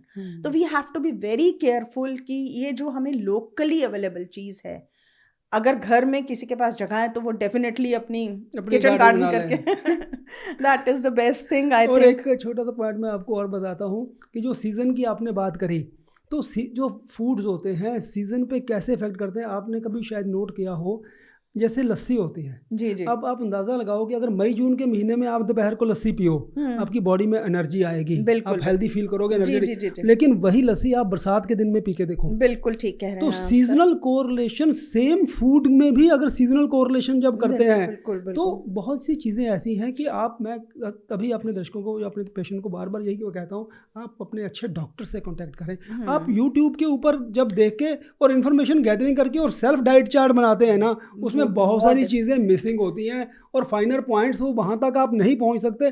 अब जो चीज़ें हमने 30 साल के एक्सपीरियंस से पेशेंट के साथ, जैसे आपने क्या बोला, एक डाइट, पहले सारी डाइट को एलिमिनेट किया, उसके बाद एक एक डाइट को इंट्रोड्यूस किया, तो आपने पकड़ लिया कि इसके साथ ये चीज़ इन्फ्लेमेशन करके सोराइसिस को ट्रिगर कर रही है। अब ये चीज़ें जो एक्सपीरियंस से आपने सीखी हैं या हमने अपने एक्सपीरियंस से पेशेंट के सीखी हैं, ये नेट के ऊपर आप एक दो चीज़ वीडियो देख के अपने ऊपर एक्सपेरिमेंट ना करें। कर सकते, मैं कई बार पेशेंट को बोलता हूँ, गिनी पिग्स जो होते हैं वो होते हैं रिसर्च के लिए, आप रिसर्च के लिए नहीं हो। अब आप वो काम करो जो हमने इतने सालों से सीखा हुआ है, आप उसको फ़ायदा उठाओ उसका, रादर दैन कि आप अपने ऊपर सर्च करो। सर इसके ऊपर एक बात मैं बहुत इंपॉर्टेंट आपको बताना चाहूँगी। थोड़े टाइम पहले मेरा इंटरेक्शन हुआ किसी के साथ में, और वो न्यूट्रिशन के बारे में, दवाइयों के बारे में वो वीडियोस बना रहे थे। तो मैंने उनसे पूछा कि भाई आपकी क्वालिफिकेशन क्या है? आप मानेंगे नहीं सर, उन्होंने वो कोई डाइट, कोई मेडिसिन कुछ उन्होंने पढ़ी नहीं हुई थी। वो IIT से, मतलब ही वॉज एन IITian, और वो क्या कर रहे थे, वो बाकी की वीडियोस देख के जो उन्हें लगता था वो बोल देते थे। बट उसके पीछे के क्या कारण है, क्या उसका बेसिस है, वो उनको नहीं मालूम है। तो ये बहुत इंपॉर्टेंट पॉइंट है, क्योंकि मेरे पास भी पेशेंट आते हैं, गूगल में किसी ने ये कहा है और यहाँ पर यूट्यूब में किसी ने ये रील बनाई है। प्लीज़ मेरी यही रिक्वेस्ट रहेगी कि हर एक की बॉडी टाइप भी अलग है। आपको क्या चीज़ सूट करती है, दूसरे को कुछ और सूट कर सकती है। तो आपको कोई भी दवाई अपने डॉक्टर से पूछे बिना और कोई भी खाना अपने डॉक्टर और डाइटिशियन से पूछे बिना नहीं लेना चाहिए। कोई भी आप अपने ऊपर एक्सपेरिमेंट ना करें। जैसे डॉक्टर शैलेंद्र जी ने कहा, ये आप गिनी पिग नहीं है, अपने ऊपर रिसर्च ना करें। हम कर चुके हैं हम कर चुके हैं, उसका फायदा उठाएं। और अभी मैं क्या नोट कर रहा हूँ कि सोशल मीडिया के बढ़ने की वजह से अभी क्या हो गया है कि आप फाइनेंशियल बेनिफिट के लिए भी कुछ लोग ये काम करना शुरू कर दिए। यही आप अंदाजा लगाओ कि मैं 30 साल पहले सोराइसिस का इलाज में शुरू करता था, मेरे गुरुजी सोराइसिस का ट्रीटमेंट करते थे, उनसे मैं इन्फॉर्मेशन लेके 30 साल से, जो अभी पिछले, जब 30 सालों से पिछले अगर 27 साल की मेरी जर्नी देखी जाए तो उसमें मैं देश में अकेला सोराइसिस का ट्रीटमेंट करता था। लेकिन पिछले 3 सालों में 30 लोग हैं जो सोराइसिस का ट्रीटमेंट करने लग गए। सोशल मीडिया में कहीं से कुछ पढ़ा, कहीं कुछ पढ़ा, और बिफोर आफ्टर की फ़ोटो दिखाई लोगों को भी, मैं अपने दर्शकों को भी यहाँ पर आज एक मीडियम मिला है हमें बात करने का, मैं ये कहना चाहूँगा, आप चेक करें कि जिस भी डॉक्टर से आप ट्रीटमेंट कराते हैं, मैं नहीं कहता कि कौन अच्छा कौन बुरा, हाँ, लेकिन आप ये जरूर चेक बैकग्राउंड को करें कि चेक उसको करें। कितने साल से वो लोग इस पे काम कर रहे हैं। बिल्कुल क्या ठीक ऐसा सर, तो नहीं है बिल्कुल कि वो ठीक। अभी देख के 1-2 साल से जुड़ गए हैं? बिल्कुल, बिल्कुल, आप ठीक कह रहे हैं सर। ये तो मैं आपको पहले ही इसका अपना एक्सपीरियंस बता चुकी हूँ। मतलब हाँ, यहाँ पर क्वैक्स थोड़े ज़्यादा हैं और हाँ असली लोग जो काम कर रहे हैं, वो काम कर रहे हैं। They are not there on the हाँ, और कई कई बार ऐसा भी लगता है ना कि हम लोग अपना काम कर रहे हैं तो हम सोशल मीडिया के ऊपर क्यों जाएं, क्यों हम जाएं? हमें क्यों ज्ञान देने क्या की। करें? तो कई बार लेकिन वो हम लोग उस वजह से पीछे भी रह जाते हैं। हम लगातार पेशेंट देख रहे हैं, हाँ, हम एक्सपीरियंस हमें बहुत है, लेकिन लेकिन हमें सोशल मीडिया पे जाना और उसमें ये करना वो भी अब सर ज़रूरी हो गया है, इसलिए बहुत इम्पोर्टेंट है ये चीज़ें भी करना। तो ये ज़रूरी है कि हम लोग भी अपना अपना एक्सपीरियंस हम शेयर करें, लोगों को पता तो चले कि असलियत क्या है और गलत क्या है। अच्छा मैम, जो विंटर्स हैं जैसे अब, तो विंटर्स के अंदर जो गर्म और कुक्ड फूड जो है, जी, जी। उसकी क्या इंपॉर्टेंस रहती है? क्या पेशेंट को ठंडा फूड भी खा सकता है सोराइसिस के लिए, अगर एंगल से सोचें, कि वार्म फूड ज़्यादा हेल्पफुल रहता है? सर सबसे पहले तो मैं ये कहती हूँ, मैं तो वैसे भी अपने हर पेशेंट को मना करती हूँ कि रेफ्रिजरेटेड फूड तो जहाँ तक हो सके अवॉइड करें। फ्रेश और वार्म फूड ही लें। सर्दियों में तो खासकर उन्हें वार्म फूड ही लेना चाहिए। और बहुत सारी जगह पे ये भी देखा गया है कि कच्चा फूड जो है वो गट इरिटेशन और इन्फ्लेमेशन को क्रिएट करता है, जैसे स्पाइसी फूड है। तो वार्म फूड लेना, फ्रेश फूड लेना, वो बहुत इंपॉर्टेंट है। तो खासकर इस मौसम में, सर्दियों के मौसम में, तो वो बहुत ही इंपॉर्टेंट है, क्योंकि ठंडे फूड से अगर उनकी कोई भी एलर्जीज या इन्फ्लेमेशन शुरू हो जाती है तो उसकी वजह से प्रॉब्लम इंक्रीज होने के चांसेस होते हैं। आई एम श्योर सर आप भी अपने पेशेंट्स को यही चीज़ बता रहे हैं। बिल्कुल ठीक है। और अच्छा, जैसे हम बात कर रहे हैं इसमें हाइड्रेशन की, आपने पहले बात एक ली थी, आपका प्रैक्टिकल एक्सपीरियंस क्या कहता है कि पेशेंट को पानी कितना पीना चाहिए? अगर हम लीटर्स की बात पेशेंट को समझाएं, ऐसा उनको पता, हाइड्रेशन उनको नॉर्मल भाषा में नहीं समझ लगेगा। जी, जी, जी, हो जी, सकता है वो कहे कि मैंने तीन बार पानी पी लिया तो मेरी हाइड्रेशन शायद हो गई। जी, तो जी, आप क्या कहते हैं इसके बारे में, कितना पानी होना सर चाहिए? देखिए, हाइड्रेशन का मैं एक पहले कंसेप्ट बता देती हूँ। हाइड्रेशन का मतलब है, जैसे हमारे घर में कुछ गंदगी हो जाती है तो हम क्या करते हैं, पानी से उसे, कहीं भी कोई गंदगी होती है तो हम पानी से साफ करते हैं। तो हमारी बॉडी में जो नॉर्मल प्रोसेसेस हो रहे हैं सर, उसके मेटाबॉलिज्म की वजह से बॉडी के अंदर कई सारे टॉक्सिन्स जमा हो जाते हैं, और ये टॉक्सिन्स की वजह से हमारी बॉडी में इन्फ्लेमेशन होती है। और यही मेन कारण है हमारी बहुत सारी बीमारी का। सिर्फ सोरियासिस नहीं, बहुत सारी जो लाइफस्टाइल डिजीजेस जिन्हें हम कहते हैं, जैसे डायबिटीज़ है, ओबेसिटी है, इनकी वजह भी इन्फ्लेमेशन है। सेल्स में इन्फ्लेमेशन हो जाती है क्योंकि वहाँ टॉक्सिन्स इकट्ठे हो जाते हैं। तो टॉक्सिन्स को साफ करने के लिए क्या चाहिए? पानी चाहिए। तो पानी जो है वो कम से कम 12 से 15 गिलास पानी पर डे, 2.5 से 3 लीटर, एक ग्लास को मैं 200 ml के करीब मान रही हूँ, तो 12 से 15 ग्लास उन्हें 2.5 से 3 लीटर पानी ज़रूर पीना चाहिए। और सबसे पहले सुबह उठ के अगर पानी के अंदर नींबू और शहद डाल के, गुनगुने पानी में नींबू और शहद डाल के लेते हैं, चाहे वो मौसम कोई भी हो, तो वो हमारे लिवर को डिटॉक्सिफाई करता है। जो हमारा लिवर है वो हमारी बॉडी का डिटॉक्सिफिकेशन का ऑर्गन है। अगर उससे सही रखेंगे, उसे साफ रखेंगे, तो हमारी बॉडी वैसे ही इन्फ्लेमेशन फ्री हो जाएगी, टॉक्सिन फ्री हो जाएगी। लेकिन हमने उसके ऊपर इतना स्ट्रेस डाला हुआ है, अल्कोहल, सोडा, कार्बोनेटेड बेवरेजेस, जितने भी ये कोलाज हैं, ये सारी चीज़ें जो हैं वो लिवर को ख़राब कर रही हैं। स्मोकिंग है, और वैसे ही ऑलरेडी इतने सारे टॉक्सिन्स हैं एनवायरनमेंट में, तो हमें अपने लिवर का ध्यान रखने की बहुत ज़रूरत है। तो हाइड्रेशन और उसके अलावा विटामिन सी, ये जो है डिटॉक्सिफाई करता है लिवर को। तो इसमें जैसे आपने इसके बारे में बताया कि पानी की मात्रा बताई, मैं भी बहुत उत्सुक था इसके बारे में जानने में कि भी अपनी हेल्थ के हिसाब से कि भी मेरे को सच में पानी कितना पीना चाहिए। तो हमारे किडनी स्पेशलिस्ट हैं, हमारे मित्र हैं फरीदाबाद में। जी। मैंने एक बार एक मीटिंग थी तो वहाँ वो मिले, तो उनसे भी मैंने यही पूछा, मैंने भी किडनी सबसे पहले फिल्टर कर दिया टॉक्सिन्स को। जी। तो मैंने समझा कि किडनी का जो डॉक्टर है वो इसका उत्तर सबसे बढ़िया दे देगा, और उन्होंने जो उत्तर दिया मैम, आप भी हैरान रहोगे, it was such A amazing answer. हम आज तक गिलास ही गिन रहे थे कि 8 गिलास पीना चाहिए, 13 गिलास पीना चाहिए। इतना बढ़िया आंसर है, पानी कितना पीना चाहिए कि जिससे आपको यूरिन सारे दिन में 2 लीटर आ जाए। इतना पानी अगर आपने, वो तभी आएगा जैसे आप 13 ग्लास जो कह रहे हो, वो 13 ग्लास पिएगा तो 2 लीटर यूरिन आएगा। सर उसका बहुत अच्छा तरीका है, जितनी बारी आप वॉशरूम जाओ आके पानी पी लो, जितनी बारी आप वॉशरूम जाओ आके पानी पी लो। आपके अपने आप 13 ग्लास हो जाएंगे। हाँ हाँ, ठीक है, सर्दियों में वैसे भी ज़्यादा हो जाएंगे, लोग कम पीते हैं और भी अच्छा है। और ना इसका एक तरीका ये भी है जानने का कि आपकी बॉडी डिटॉक्सिफाई हो रही है। अगर आपका यूरिन ज़्यादा येलो है तो वो टॉक्सिन्स हैं अभी बॉडी में। हाँ परफेक्ट है। वो भी एक बताता है कि अगर आपका कलर येलो आ रहा है, कलर वो येलो बिल्कुल आ रहा कलर जो है कलरलेस यूरिन आना चाहिए कलरलेस आपको, यूरिन होना चाहिए, तो तभी वो आपकी बॉडी के बॉडी अंदर का ना इन्फ्लामेटरी प्रॉपर्टीज जो प्रॉपर्टीज हैं वो वो नहीं है। नहीं है। क्योंकि अगर हम इसको दूसरे एंगल से सोचें, अगर टॉक्सिन सोराइसिस में क्या होता है कि टॉक्सिन जब बॉडी में घूम रहे होते हैं बिल्कुल वही स्किन के ऊपर अटैक करते करते हैं हैं। और वही फ्लेयर अप करते हैं। और लेकिन अगर आपने जैसे ही हाइड्रेशन को मेंटेन कर लिया और अपना पानी ज़्यादा पिया, यूरिन की आउटपुट ठीक है और यूरिन का कलर आपका जो है वो प्लेन आ रहा है, तो डेफिनेटली आप अपने और कितने सिंपल और फ्री तरीके से आप अपनी इन्फ्लामेटरी कंडीशन को यहाँ कर सकते हैं, कर रहे हो। कुछ खाना भी नहीं है, सिर्फ पानी पीना है। बिल्कुल सर। और आपको लगता है कौन सी? हाँ, इसके साथ साथ आप बताएं कि अब स्किन की केयर कैसे कर सकते हैं ड्राई सीजन में भी। और क्योंकि मैंने ज़्यादातर देखा है जिनकी स्किन बहुत ड्राई होती है उन लोगों को ये प्रॉब्लम होने के चांसेस ज़्यादा रहते हैं, तो क्या मॉइस्चराइज़र वगैरह कैसे उन्हें यूज़ करने चाहिए?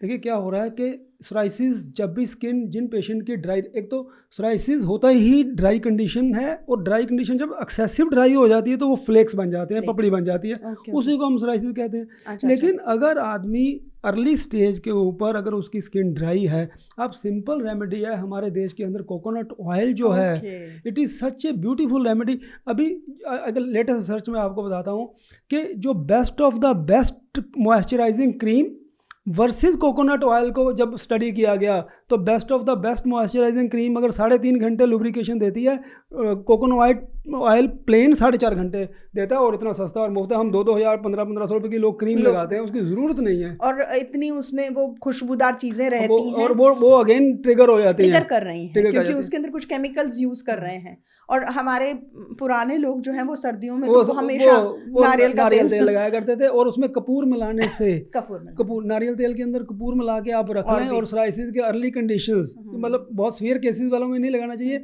लेकिन जैसे हम सोरकर ऑयल देते हैं उसमें क्या है कोकोनट बेस के अंदर हमने हर्ब्स को डाल दिया, तो वो जो सीवियर केसेस हैं वो उसके लिए तो बहुत अच्छा है। लेकिन आपकी सिंपल स्किन आपकी एलर्जिक हो रही है या स्किन ड्राई हो रही है, कोकोनट ऑयल में कपूर डाल के आप लगा दो, परफेक्ट चीप एंड बेस्ट, कोई कुछ करने की जरूरत नहीं। सर आजकल ये सनस्क्रीन भी बहुत ज़्यादा लोग इस्तेमाल कर रहे हैं, इसके ऊपर आपका क्या टेक है?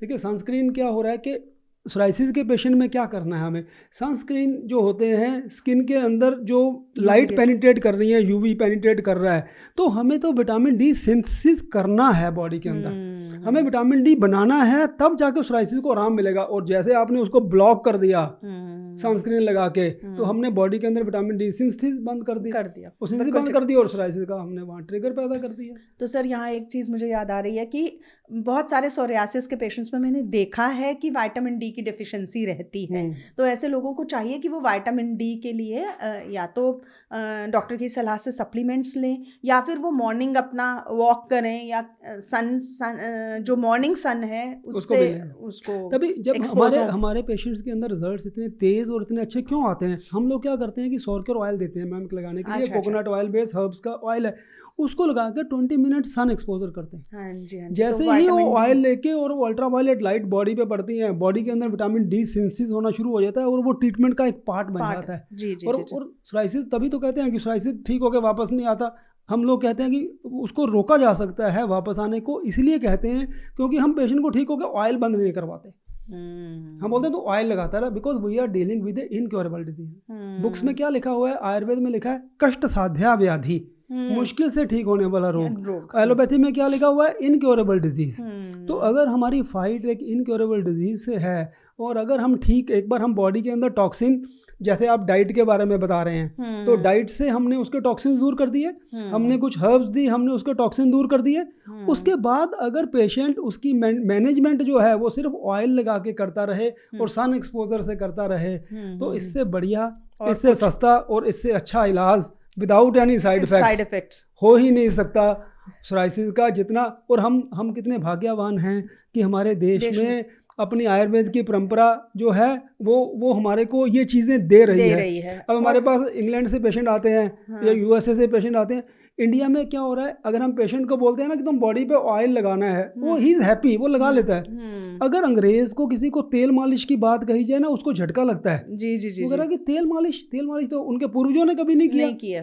तो मतलब वी आर सो लकी कि हमारे पेशेंट जो होते हैं वो तेल खुश होकर भी लगाते हैं और उसकी एफिकेसी भी आयुर्वेदिक हर्ब से इतना अच्छा सर देखिए ना कितनी आसान ट्रीटमेंट है, सब फ्री है। हाँ। विटामिन डी भी हमें मिल रहा है, पानी भी फ्री है हमारे हाँ। लिए लोकली हमें सारी चीजें भी मिल रही हैं, पर फिर भी हम जो है तेल भी हम लगाने को तैयार हैं, फिर भी हम जो है ये प्रॉब्लम। बट लेकिन प्रॉब्लम वही आ जाती है जो आपने इन्फ्लेमेटरी फूड्स की बात करी। जी जब सर, लोग अपनी डाइट आजकल बहुत इंट्रोड्यूस हो गए हैं ना हमारी मार्केट में, इजीली अवेलेबल और चीप।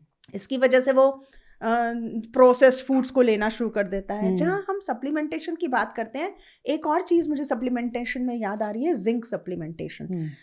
क्योंकि जिंक भी जो है वो इन्फ्लेमेशन को कम करने में मदद करता है। जैसे कि हमने विटामिन डी की बात की, इसके साथ साथ जिंक भी जो है वो काफ़ी इफ़ेक्टिव है इन्फ्लेमेशन को कम करने में, और ये हमें मिल जाता है हमारे जितने भी नट्स हैं इनके अंदर हमें जिंक मिल जाता है। और अगर सप्लीमेंटेशन लेनी है तो वो तो आप सर आपकी सलाह के बिना तो नहीं दे सकते हैं जिंक। तो इट इज़ वेरी इंपॉर्टेंट। अच्छा, जो हमने पहले एलिमिनेशन डाइट के बारे में हम बात कर रहे थे, आपको क्या लगता है कि अगर एक पेशेंट को आप एलिमिनेशन डाइट को मैनेज करते हैं, उसको रखते हैं, तो कितने हफ्ते का टाइम लगता है उस चीज़ों को अवेलेबल होने में? सर देखिए, पहले हम सारी चीज़ें बंद कर देते हैं उनकी, ठीक है, तो 1-1.5 वीक हमें वेट करना पड़ता है, 2 वीक वेट करना पड़ता है पहले कि उसकी इन्फ्लेमेशन सबसाइड होने के लिए। उसके बाद में हम एक एक करके चीज़ों को इंट्रोड्यूस करते हैं, जो कि कम से कम 2 या 3 वीक हम चेक करते हैं कि इसकी वजह से कोई इन्फ्लेमेशन वापस लौटी तो नहीं है उसकी। तो बहुत बारी वो हॉस्पिटल में रहकर भी कर सकते हैं और घर भेज के भी कर सकते हैं। तो एक एक चीज़ इंट्रोड्यूस करते हैं। अगर जो चीज़ पे, अगर हमने ग्लूटेन इंट्रोड्यूस किया उस पे उसको नहीं हुआ, फिर हमने मिल्क इंट्रोड्यूस किया उस पे नहीं हुआ, फिर हमने मीट इंट्रोड्यूस किया उस पे उसका फ्लेयर अप हो गया, तो हमें पता चल गया कि मीट की वजह से फ्लेयर अप है। या अगर दूध जब हमने इंट्रोड्यूस किया उसकी वजह से उसके इन्फ्लेमेशन शुरू हो गया, तो हमें समझ आ जाता है दूध की वजह से। तो वो चीज़ हमने उसकी डाइट से हटा देनी है और बाकी चीज़ें वो फिर आराम से ले सकता है। लेकिन हर चीज़ का क्वांटिटी वाइज भी मैनेज करना बहुत इम्पॉर्टेंट है। तो इसके लिए वो हम ये चीज़ पेशेंट को बताते हैं कि ये चीज़ तो एक तो आपके टेस्ट से यही समझ में आ रहा है, जो हमने अभी आपके टेस्ट करे हैं एलिमिनेशन डाइट से, तो ये चीज़ समझ में आ रही है और ये चीज़ आपको नहीं लेनी है। सबसे अच्छी बात यह है कि आज के टाइम में जैसे अगर ग्लूटेन पेशेंट को एलर्जी कर रहा है तो ग्लूटेन फ्री आटा भी मिल रहा है, क्योंकि देखो नॉर्थ इंडियंस जो है, अगर उसको कहूँ कि सिर्फ चावल खाएं तो शायद वो नहीं मानेंगे, तो मैं उनको ऐसी चीज़ नहीं बोल सकती हूँ। या फिर मकई का आटा इस्तेमाल कर सकते हैं, चने का आटा इस्तेमाल कर सकते हैं, रागी फ्लावर, आजकल काफ़ी सारे तरह के आटे मिल रहे हैं मार्केट में, तो वो रोटी खा सकते हैं, बाजरा वगैरह इस्तेमाल कर सकते हैं, ठीक है। और इसी तरह दूध के लिए भी लोगों को काफ़ी ज़्यादा वो रहता है, तो कम मात्रा में अगर फैट फ्री मिल्क वो इस्तेमाल करते हैं थोड़ी मात्रा में, और जैसे आपने सर कहा कि हल्दी डाल लें उसके अंदर 3 ग्राम हल्दी डाल ली, that becomes an anti inflammatory thing, तो वो उसको मदद कर जाएगी। लेकिन फिर भी without the supervision of a doctor, without asking the doctor, you cannot take the food that have already caused you inflammation. वो बहुत इंपॉर्टेंट चीज़ है। तो सर इस तरीके से 4-6 वीक हमें कम से कम लगते हैं किसी की भी डाइट को डिसाइड करने के लिए, ये पॉइंट कि कौन सी चीज़ इन्फ्लेमेशन कर रही है, कौन सी नहीं कर रही है। तो एक पॉइंट मैं इसमें आपको अपने प्रैक्टिकल एक्सपीरियंस से भी बताना चाहूँगा कि हम लोग रोज़ पेशेंट्स देखते हैं, पेशेंट्स आ रहे होते हैं, उनकी डाइट के बारे में डिस्कशन हमारी हो रही होती है, जैसे ही हम एक कॉमन एलर्जेंस की भी बात करनी पड़ती है कई बार। जी सर। तो कॉमन एलर्जन में क्या हो रहा है कि जैसे हम बैंगन की सब्जी जो पेशेंट खाते हैं, बैंगन में क्या हो रहा है कि बैंगन, आपने कई बार नोट भी किया होगा कि पेशेंट आके बोलते हैं डॉक्टर साहब बैंगन खाया, जीभ के ऊपर हल्के हल्के दाने हो गए। जी सर, जी सर, तो बैंगन एक ऐसी सब्जी है जो प्रैक्टिकल हमने नोट किया है कि जिसकी एलर्जन की वजह से पेशेंट का सोराइसिस ट्रिगर हो रहा है। वो नॉर्मली इरिटेंट भी है।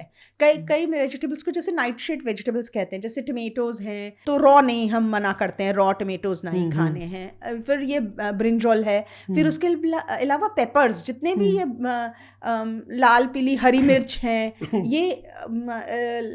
ये चीज़ें हम अवॉइड करने के, जैसे हम अवॉइड करने, बेल पेपर्स बोलते हैं, इनको अवॉइड करने के लिए। बेल पेपर में क्या क्या आता है? जैसे हरी, लाल, येलो, ये 3 तरह की शिमला होती है। हाँ, ये अच्छा, इनको बेल पेपर्स बोलते हैं, तो इनको अवॉइड करने के लिए हम। और जैसे आपने टमाटर की बात करी ना, हमने अपने पेशेंट सभी को हम क्या बोलते हैं कि आप जो कुक्ड टमाटर है, बिल्कुल सर, बिल्कुल, क्योंकि अदरवाइज क्या हो जाता है, अगर हम टमाटर बंद करते हैं तो पेशेंट में क्या हो रहा है, घर में जो सोराइसिस का पेशेंट है उस बेचारे की सब्जी अलग बन रही है, दूसरे की सब्जी अलग बन रही है। नहीं, पका हुआ टमाटर तो बहुत अच्छा है, क्योंकि उसके अंदर कई तरह के एंटीऑक्सीडेंट्स अदरवाइज तो हैं, वो चीजें फिर हेल्दी रहेंगी, इसलिए कुक्ड टमाटो जो है ले सकते हैं। लेकिन ब्रिंजॉल बिल्कुल अवॉइड करना और बेल पेपर्स अवॉइड करना, ये 2 चीजें तो बिल्कुल अवॉइड करनी।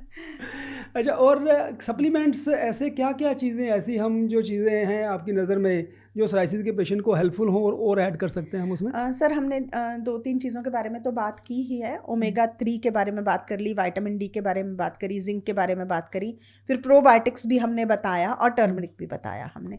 लेकिन कोई भी सप्लीमेंट, जैसे बाहर के देशों में तो टर्मरिक नहीं लेते हैं, तो उन्हें जैसे आपने बोला करक्यूमिन कैप्सूल लेने के लिए तैयार हैं, लेकिन ये कोई भी सप्लीमेंट डॉक्टर की सलाह के बिना आपको नहीं लेने हैं। तो ये बहुत इंपॉर्टेंट पॉइंट है, क्योंकि ये इनकी वजह से कुछ और प्रॉब्लम भी हो सकती है। जैसे जिंक जो है वो कई बारी नोजिया क्रिएट कर सकता है, तो आप लोगों को ये ध्यान रखने की ज़रूरत है कि ये चीज़ें आप सिर्फ डॉक्टर की सलाह से लें। उसके अलावा एक चीज़ मैं और बोलना चाहूँगी कि जैसे फिश ऑयल है वो ब्लड थिनिंग का काम भी करता है, तो खासकर अगर कोई लोग ब्लड थिनर्स ले रहे हैं तो उन्हें कॉड लिवर ऑयल को थोड़ा अवॉइड करना है या कम मात्रा में लेना है। इसलिए ही ज़रूरी है कि वो डॉक्टर से पूछे बिना ये चीज़ें ना लें। वो जैसे हम पहले बात कर रहे थे कि 2-3 साल के एक्सपीरियंस से जो लोग इंटरनेट के ऊपर भर गए हैं, they do not understand this, they do not understand। क्योंकि ये चीज़ें ना प्रैक्टिकल करके पता लगता है। अब मेरे पास जैसे पेशेंट आते हैं तो हम लोग क्या कर रहे हैं कि पेशेंट आया मेरे पास, वो ब्लड प्रेशर की दवाई भी खा रहा है, वो शुगर की दवाई भी खा रहा है, वो हार्ट की भी दवाई खा रहा है। ऐसे सब पेशेंट्स में, और उसके साथ हम डाइट उसकी बनाते हैं, साथ में उसको सोराइसिस है, उसकी मल्टीपल और डिजीज़ के साथ जब हम उस डाइट को इंटेग्रेट करते हैं, वो उसके लिए एक्सपीरियंस जो इतने सालों का हमारा होता है, तो वो फिर वो पेशेंट के लिए वो प्रॉपर हेल्पफुल एक चीज़ निकल के तब आती है।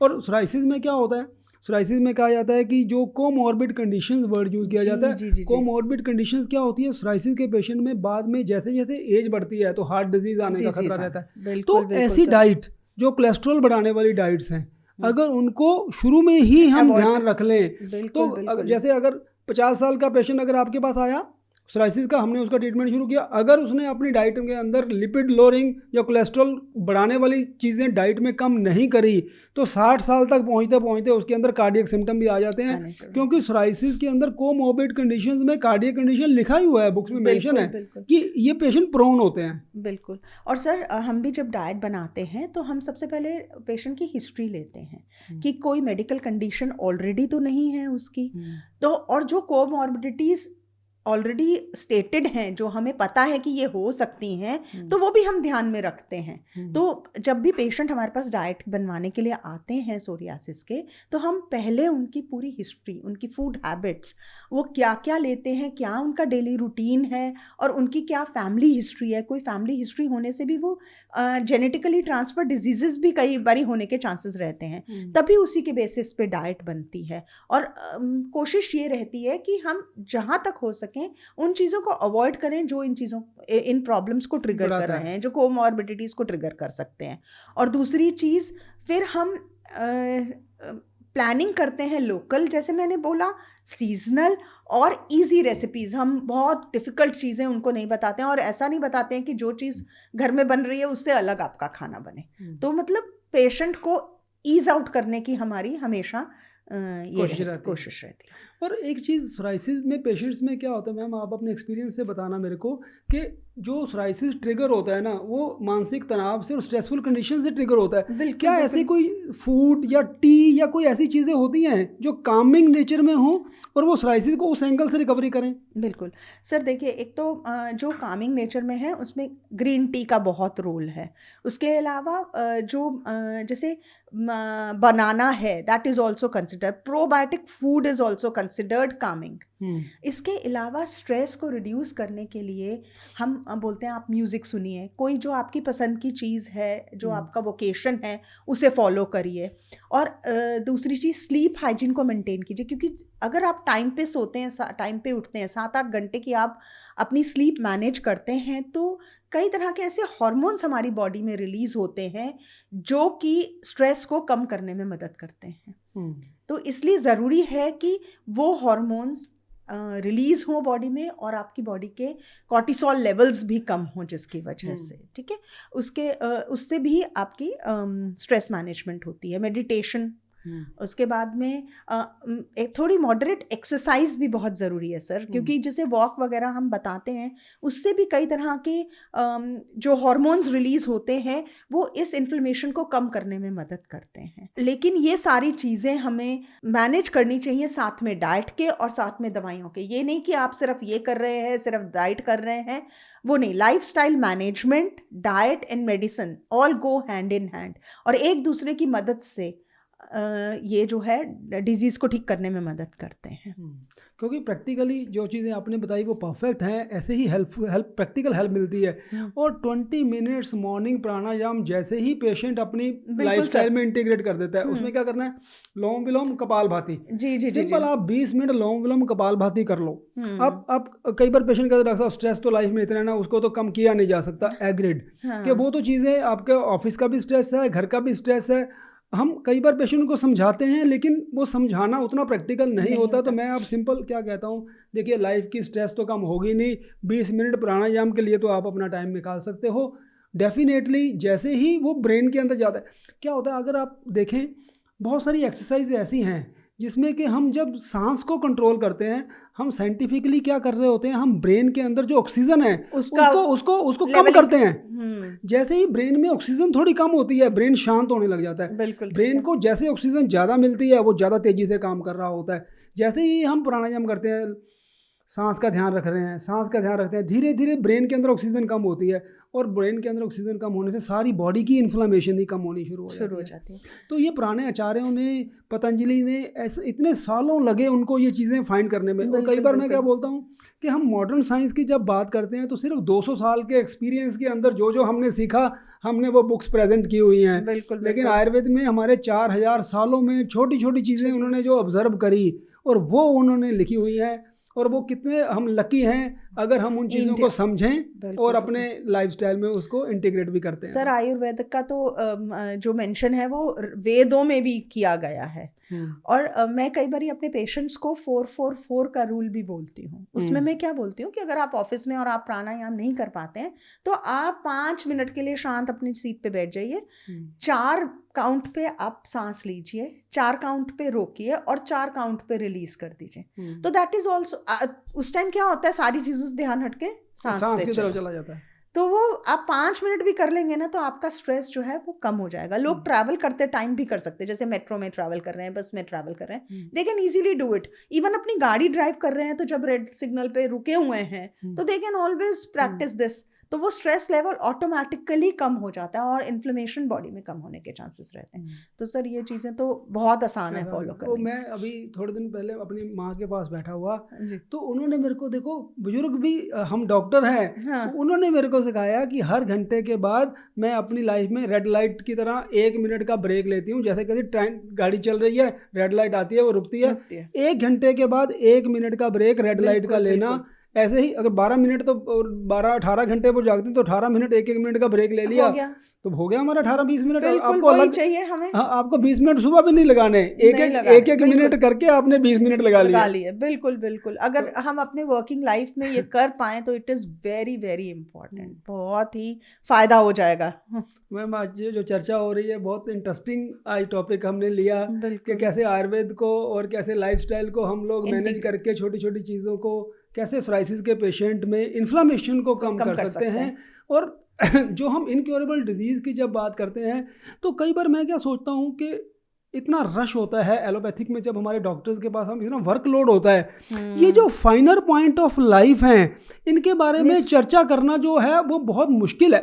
आप अंदाज़ा लगाएं कि एक डॉक्टर के चैम्बर में एक सोराइसिस का पेशेंट 5 मिनट बैठता है। अब 5 मिनट में उसकी दवाई दी जाए कि उसको ये सारा ज्ञान दिया जाए, इसको देने के लिए आधा पौना घंटा चाहिए एक पेशेंट को। अब अगर हमने 50 पेशेंट देखने होते हैं, अब 50 पेशेंट को 8 मिनट एक पेशेंट को देंगे तभी होगा, ये ज्ञान देने के लिए तो पौना घंटा एक पेशेंट को चाहिए। इसीलिए भी कई बार क्या होता है कि ऐसा नहीं है कि मॉडर्न साइंस के डॉक्टर्स जो हैं उनको भी पता है कि ये चीज़ें हेल्पफुल हैं। सही कह रहे हैं सर, लेकिन वो टाइम उसको बात को शुरू ही नहीं करते, क्योंकि शुरू करने का मतलब है समझाओ। अब मैंने प्रैक्टिकल पेशेंट्स को, अब हमारे क्लिनिक में पेशेंट आते हैं, डाइट के बारे में उनको समझाया जाता है। आपको मैं प्रैक्टिकल बात बताता हूँ। पेशेंट फर्स्ट टाइम आएगा, उसको मैं डाइट के बारे में समझाऊंगा, स्ट्रेसफुल कंडीशन को मैनेज करने के बारे में समझाते हैं, उसको लाइफस्टाइल के बारे में बताते हैं, उसके बेनिफिट्स और ऐसा ना करने से होने वाले नुकसान भी बिल्कुल ठीक, सारी बात समझा दी। लेकिन मैंने प्रैक्टिकल एक्सपीरियंस बताता हूँ कि 100 पेशेंट को अगर मैं 1 घंटा भाषण देता हूँ तो 2 पेशेंट ऐसे मिलते हैं मेरे को जो सच में डॉक्टर साहब आपने कहा था और मैंने किया। मैं यहाँ पर आज मौका है, मैं अपने सभी दर्शकों को यहाँ कहना भी चाहता हूँ, आप बहुत ध्यान से समझें कि ये जो चीज़ें आपको बताई जा रही हैं ये ऐसी चीज़ें, ये लग्जरी नहीं है, ये नेसेसिटी है। अगर ऐसा नहीं किया जाता तो उसके बाद 5 साल बाद 4 साल, क्योंकि मेरा 30 ईयर का एक्सपीरियंस है, जिन लोगों को आज से 10 साल पहले मैंने बताया था कि आपको ये काम करने हैं, आपके लिए ये इंपॉर्टेंट है, और उन्होंने नहीं किए, तो 10 सालों के बाद किन किन पेशेंट को कार्डियक की दिक्कत आई, किन को न्यूरो में दिक्कत आई, किन को हेल्थ के दूसरे पैरामीटर में दिक्कत आई, वो सब मेरे को पता है और ऐसा होता है। तो जो मैडम ने भी आपको चीज़ें बताई हैं, आज एंटी इन्फ्लेमेटरी फूड के बारे में हम बात कर रहे हैं, उन ट्रिगर्स की बात कर रहे हैं, और कैसे सोराइसिस बाद में जॉइंट्स में चला जाता है। आज से 5 साल पहले पेशेंट मेरे पास आया, मैंने समझाया कि एंटी इन्फ्लेमेटरी फूड आपने नहीं खाने हैं। अगर मैं जैसे कह रहा हूँ 100 पेशेंट को समझाया, बहुत थोड़े लोगों ने सुना, जिन्होंने सुना ठीक, जिन्होंने नहीं सुना, डिजीज़ डेफिनेटली जॉइंट्स में जाती है। 5 साल बाद नहीं जाएगी तो 10 साल के बाद जाएगी। और कई बार मैं अपने पेशेंट को क्या समझाता हूँ, सोराइसिस में आप एक ट्यूब मत ढूंढो कि मैं एक ट्यूब ढूंढ लूँ, एक ऐसा डॉक्टर मेरे को मिल जाए, एक ट्यूब दे दे और मेरा सोराइसिस की इन्फ्लेमेशन कम हो जाए।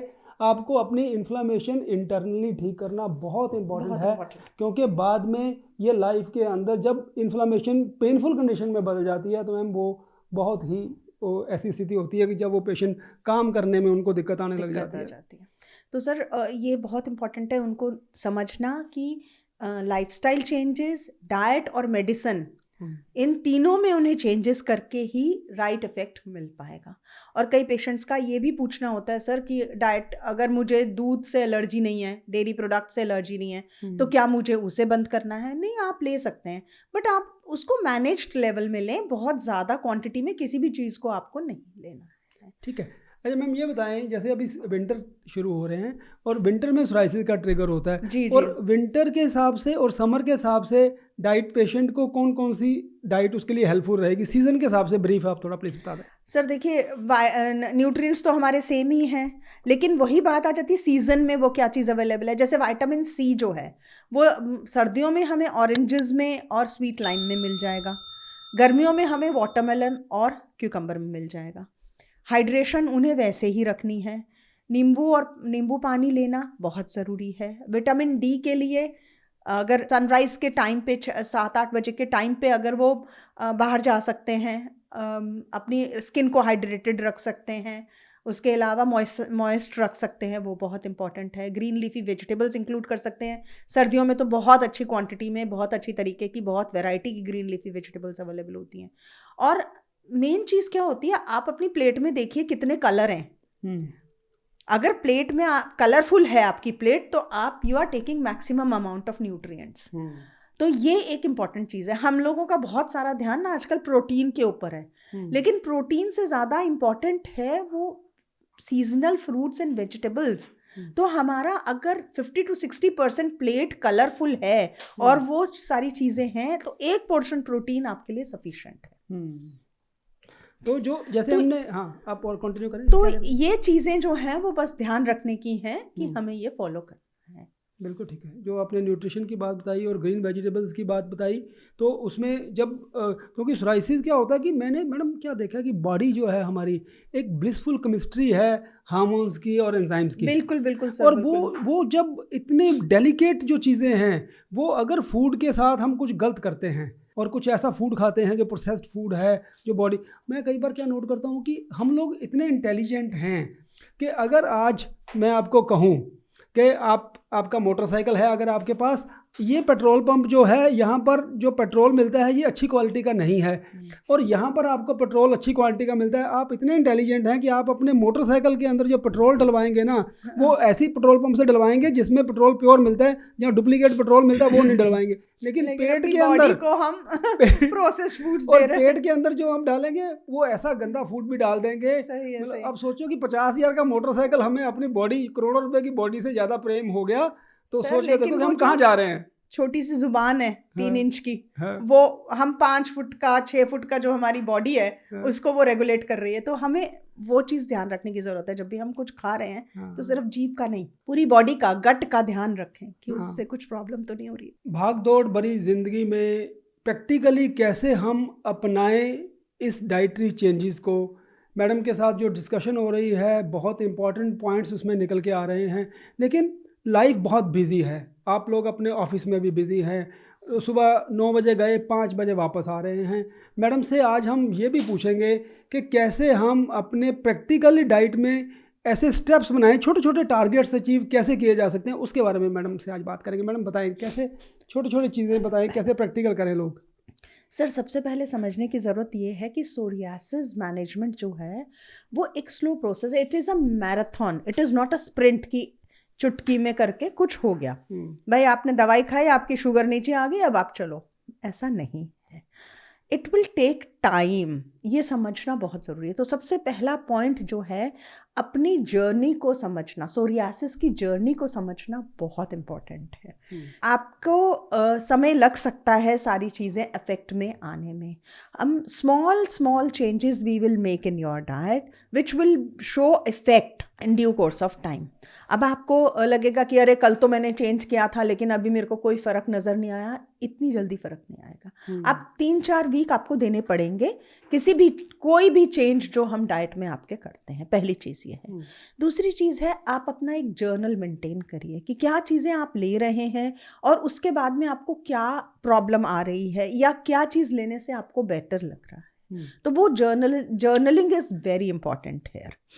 ठीक है, उसके बाद में कुछ रियलिस्टिक गोल्स बनाने ज़रूरी हैं। जब आप समझ जाएंगे कि मैं एकदम से सारी चीज़ें अचीव नहीं कर सकता हूँ, तो आप रियलिस्टिक गोल्स बनाएंगे कि अच्छा आज मैंने ये चेंज किया अपनी डाइट में, या आज मुझे ये डाइटिशियन ने सजेस्ट किया है, तो मेरे को कितने दिन लगे हैं इस चीज़ को फ़र्क आने में, 3 हफ्ते 4 हफ्ते, उसका आपको गोल बनाना। मैं 4 हफ्ते के बाद में देखता हूँ कि इसका क्या फ़र्क है। तो ये रियलिस्टिक गोल्स हैं, ये आपको बनाने ज़रूरी हैं। और एक बहुत इंपॉर्टेंट चीज़ ये है कि आपको सपोर्ट लेना ज़रूरी है। आप अपने डॉक्टर से, अपनी डाइटिशियन से और लोग जो कि इस बीमारी से जूझ रहे हैं, उनके साथ में एक ग्रुप बना के, उनके साथ में मिल के आप बात करें, उनसे आप उनकी जर्नी के बारे में जानें, तो आप समझ सकेंगे कि आपकी जर्नी कैसी रहेगी। तो ये 3-4 चीज़ें अगर ध्यान रखेंगे तो आपके लिए आसान हो जाएगा इस जर्नी को तय करना। हाँ, बिल्कुल ठीक आपने कहा मैम। और जो आप ये चीज़ें बता रहे हैं, मैं अपने इस सेशन में हमने पहले क्या बात करी कि ये लग्जरी नहीं है, इसको हर हालत में पेशेंट को अपनाना ही चाहिए और अपनाना ही पड़ेगा। मैं तो यहाँ तक कहूँगा, बिल्कुल, क्योंकि फ्यूचर जो है सोसाइटी के पेशेंट का, अगर वो अपनी इन्फ्लेमेटरी डाइट को नहीं निकालते तो वो फ्यूचर इज़ नॉट गुड। हाँ, क्योंकि आपने जैसे कहा कि कई सारी बीमारियां उसके बाद में होने के चांसेस रहते हैं। तो अगर पहले से ही हम अवॉइड नहीं करते हैं चीज़ों को, हम प्रिकॉशन नहीं लेते हैं, तो फिर फर्दर जाके उसका बड़ा रूप हो जाता है। तो that is very important. That's good. और आपने जो हमने इतनी डिस्कशन की आज, आपको क्या लगता है कि डाइट का ही सारा रोल है सोराइसिस की जर्नी में, या कितना रोल है इसके अंदर? सर, मैंने पहले भी बोला है कि दवाइयाँ, लाइफस्टाइल चेंजेस, उसके बाद में डाइट, और बाकी सारे जो overall changes, stress management, sleep hygiene, ये सारी चीज़ें मिलजुल के, मैं ये नहीं कह रही हूँ कि कोई चीज़ का ज़्यादा इंपॉर्टेंस है किसी चीज़, और everything goes hand in hand. अगर आप ये सारी चीज़ें एक साथ करते हैं तो मैक्सिमम इफेक्ट मिलता है। सिर्फ दवाइयों से कोई जादू मंत्र नहीं होने वाला, या सिर्फ डाइट से कोई जादू मंत्र होने वाला नहीं है। अब कई लोग जो हैं वो क्या सोचते हैं कि मैंने अपने डाइट में चेंजेस कर लिए हैं, अब मुझे जो है मेरी वो ठीक हो जाएगी। मैं हल्दी खा रहा हूँ 3 ग्राम, सर ने बोला था, मैं तो दूध में डाल के रोज़ हल्दी खा रहा हूँ, अब कुछ नहीं होगा। लेकिन उधर से अगर आपने बर्गर खा लिए, प्रोसेस्ड फूड्स खा लिए, पैकेज चिप्स खा लिए, तो वो तो एक नेगेटिव इफेक्ट आपका आने ही वाला है ना। तो ये चीज़ें ध्यान रखने की ज़रूरत है कि आप सिर्फ दवाई नहीं खाएं, आप सिर्फ डाइट में चेंजेस नहीं करें, पर इन चीज़ों को भी ध्यान रखें कि कोई ऐसे ट्रिगर पॉइंट ना हो।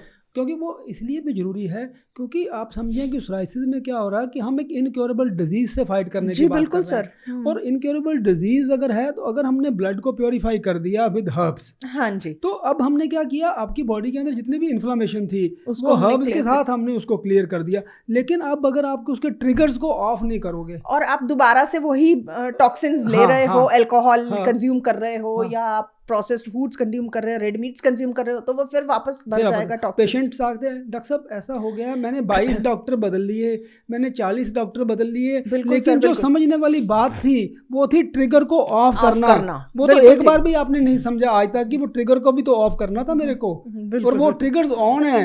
ब्लड प्योरीफाई, डॉक्टर की कमी नहीं है पेशेंट की भी कमी है, वो समझ ही नहीं पा रहा। और कई बार पेशेंट को कह देता हूँ कि देखिए, सोराइसिस भगवान ने आपको इसलिए दिया है, जो छोटा सा आपका भी निशान शुरू हुआ है, भगवान आपको समझाना चाहते हैं कि अगर आपने चेंजेस अपनी लाइफस्टाइल में, रहन सहन में नहीं किए तो भगवान आपको बड़े रोग देंगे। बिल्कुल ठीक है। ये छोटा रोग आपको दिया है सिर्फ समझाने के लिए, एक वार्निंग साइन भगवान ने दिया है।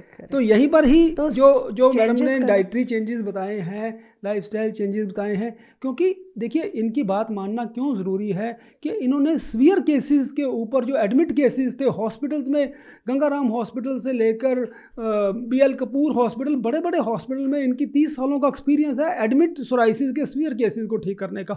तो वहाँ पर जाके इन्होंने जो एक्सपीरियंस के साथ जो लर्न किया है, उसको अपनाना हमारे सब लोगों को, हमारे सारे पेशेंट्स के लिए बहुत इंपॉर्टेंट है।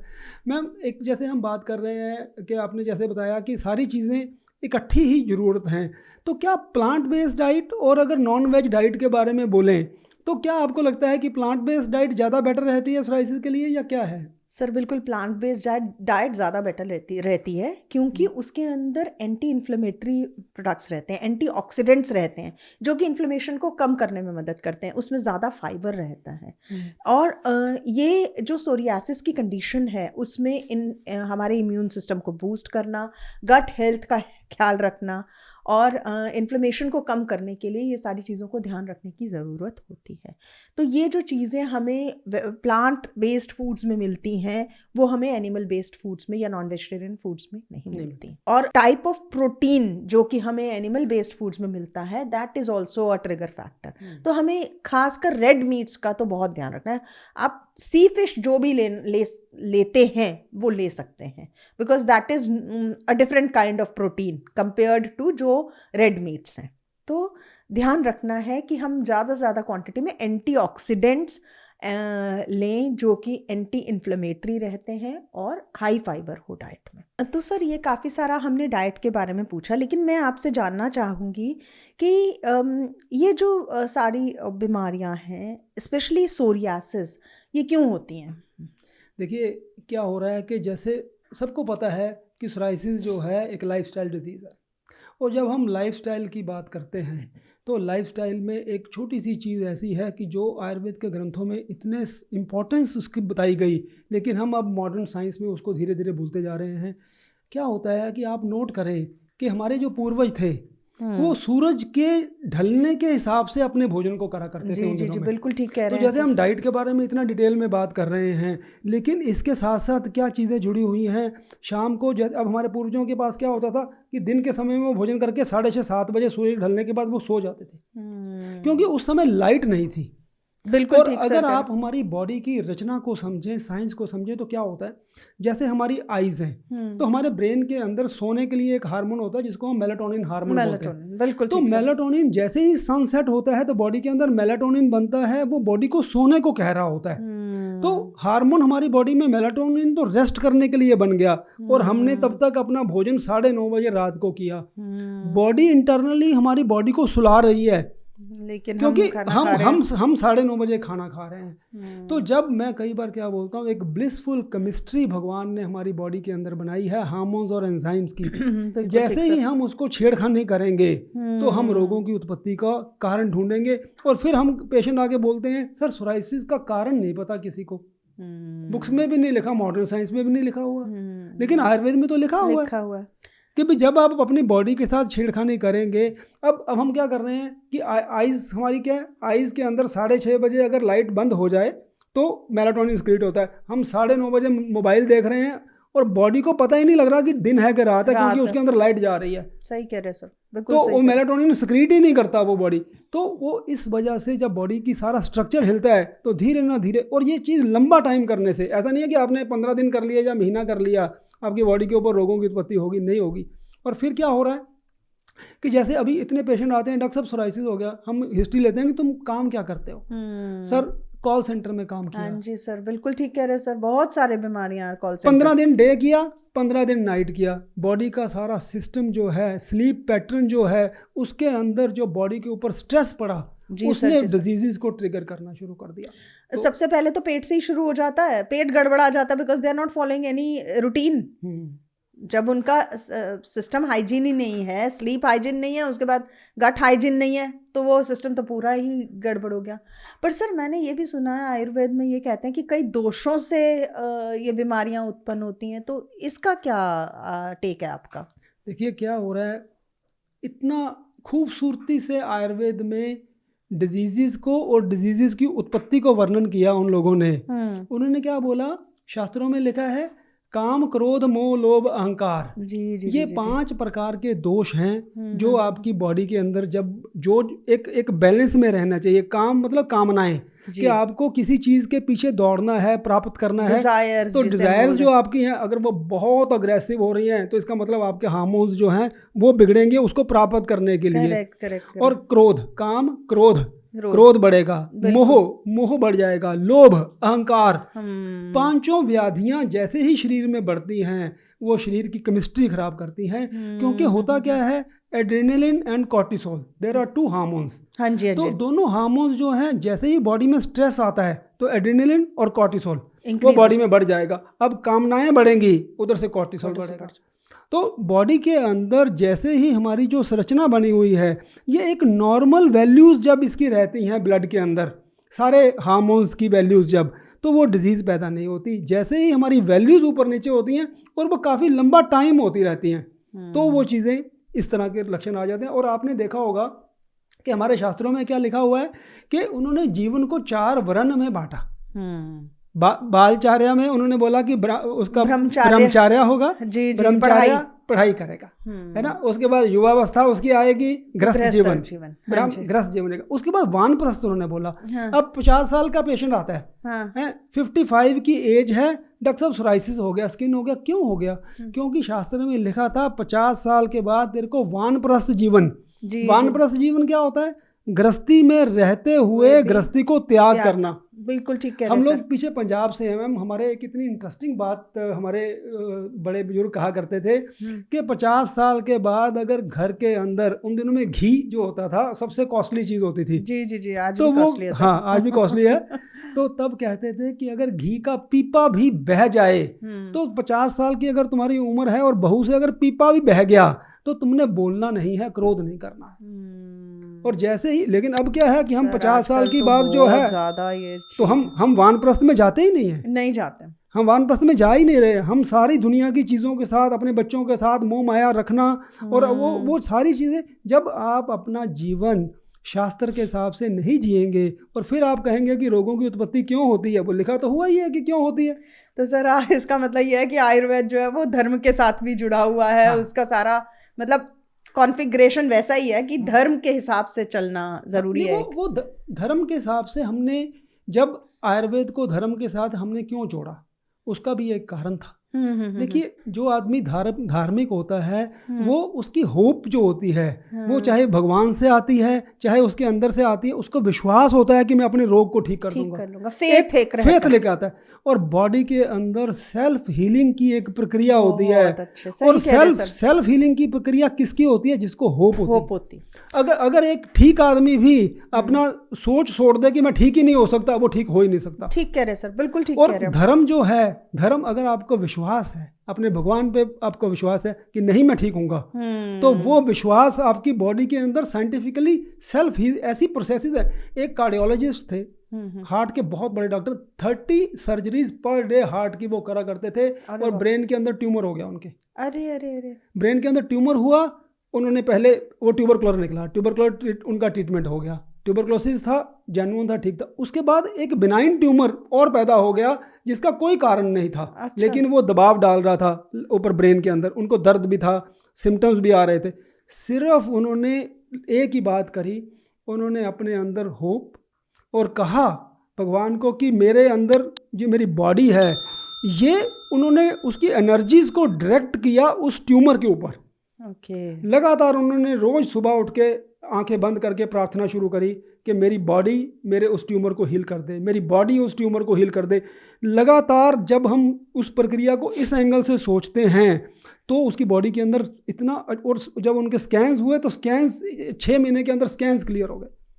तो मैं आज भी मानता हूं कि चाहे वो विटिलाइगो है, चाहे वो सोराइसिस है, चाहे वो कोई भी डिजीज है, जब सर बड़ी बड़ी बीमारियां फेथ से ठीक हो सकती हैं, विश्वास से ठीक हो सकती है, तो क्यों नहीं? अगर हम इंडियन हीलिंग साइंस को देखते हैं, जैसे कई सारी हीलिंग की मैं क्लासेस भी अटेंड कर रही हूँ, तो मैं ये देखती हूँ, वो कहते हैं कि आपकी बॉडी के हर सेल में वो हीलिंग कैपेसिटी है, बल्कि आप जो हो अननेसेसरली बाहर की फालतू चीजें डाल के उसको दबा रहे हो।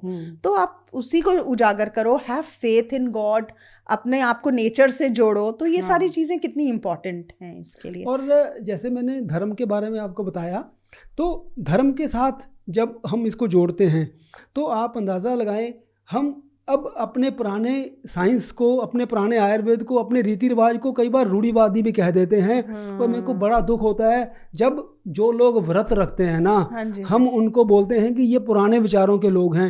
लेकिन मैम आपको मैं बताना चाह रहा हूँ यहाँ पर कि साइंस में अब सोराइटिक आर्थराइटिस के जो पेशेंट आते हैं हमारे पास, सोराइटिक आर्थराइटिस में क्या लिखा हुआ है कि अगर उस पेशेंट की फास्टिंग कर दी जाए, उसको भोजन से हटा दिया जाए थोड़े टाइम के लिए, उसकी इन्फ्लेमेशन कम हो जाती है। और एक नोबेल प्राइज़ जो मिला था, नोबेल प्राइज़ इसलिए मिला था जापान के एक साइंटिस्ट को कि उसने ये कहा कि अगर फास्टिंग लंबा टाइम किए जाए तो वो डिजीज़ को ठीक करता है।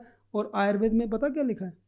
आयुर्वेद में लिखा है कि जो हमारे पेट के अंदर अग्नि है, ये अग्नि भस्मक का काम करती है, मतलब ये चीज़ों को खाती है। हाँ जी, बिल्कुल, जठरा अग्नि। अब आप समझें कि अगर आप पेट की अग्नि के ऊपर भोजन नहीं डालें तो आयुर्वेद में सबसे बढ़िया बात, एक ऐसी अमेजिंग बात लिखी है जिसका कि मैं ऐसा मानूं कि आयुर्वेद में जितना कुछ भी लिखा हुआ है उसमें जो सबसे इम्पोर्टेंट बात लिखी हुई है वो यही लिखी हुई है कि आपकी पेट की अग्नि के ऊपर अगर भोजन नहीं डाला जाए तो सबसे पहले वो अग्नि शरीर के दोषों को खाती है।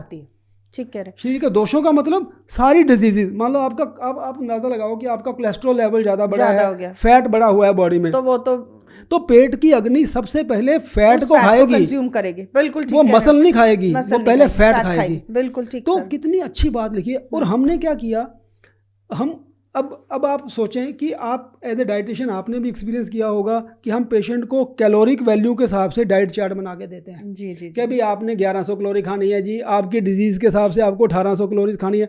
और हम क्या देख रहे हैं कि पेशेंट की कंप्लायंस नहीं है, कंप्लायंस बहुत ही कम और पेशेंट की आपको एक मैं अमेजिंग बात आज ऐसी बताऊंगा, आप हैरान रहेंगे सुन के कि पेशेंट की कंप्लायंस नहीं है।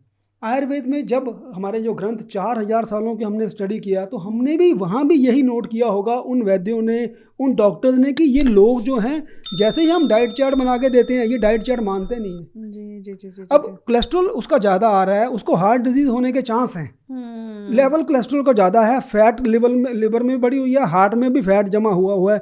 अब उसका डाइट चार्ट बनाया 1200 कैलोरी का, खाया, फिर रिश्तेदार आ गए, फिर खाया, उन्होंने क्या किया, उन्होंने इसको धर्म के साथ जोड़ा।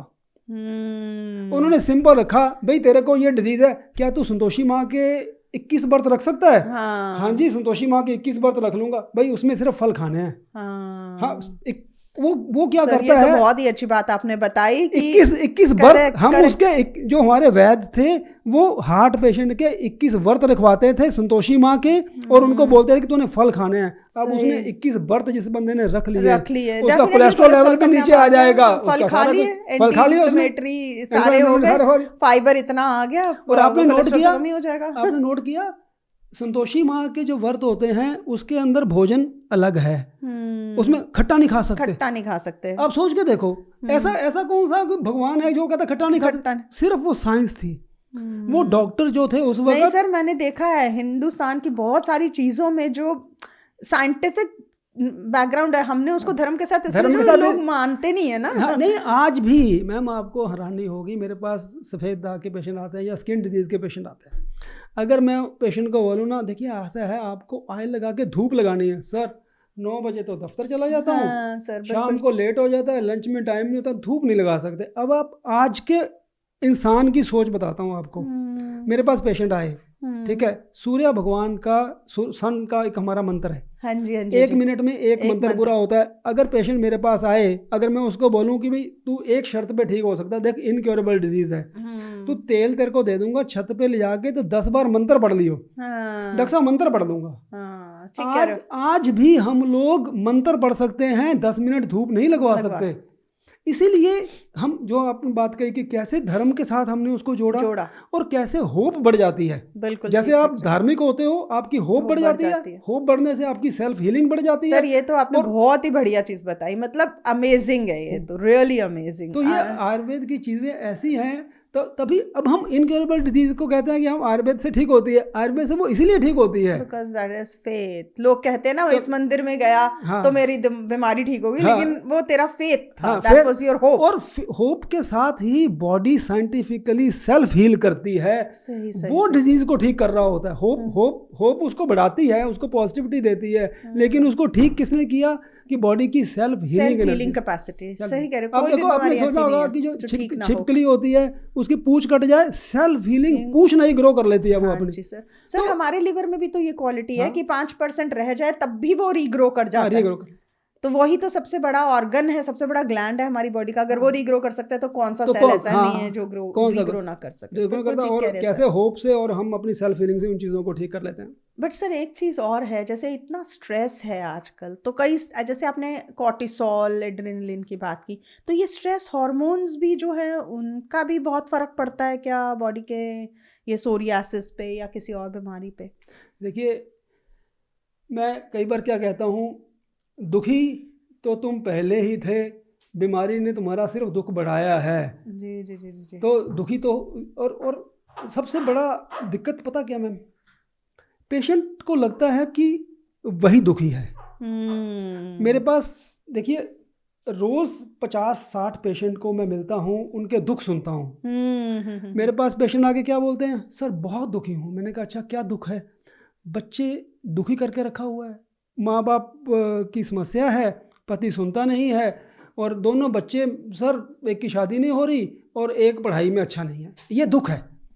अब उसका अगला पेशेंट आता है, हाँ जी सर, मैडम आपको क्या दुख है? डॉक्टर साहब 8 साल हो गए शादी को, इतना पैसा है, बस बच्चे नहीं होते।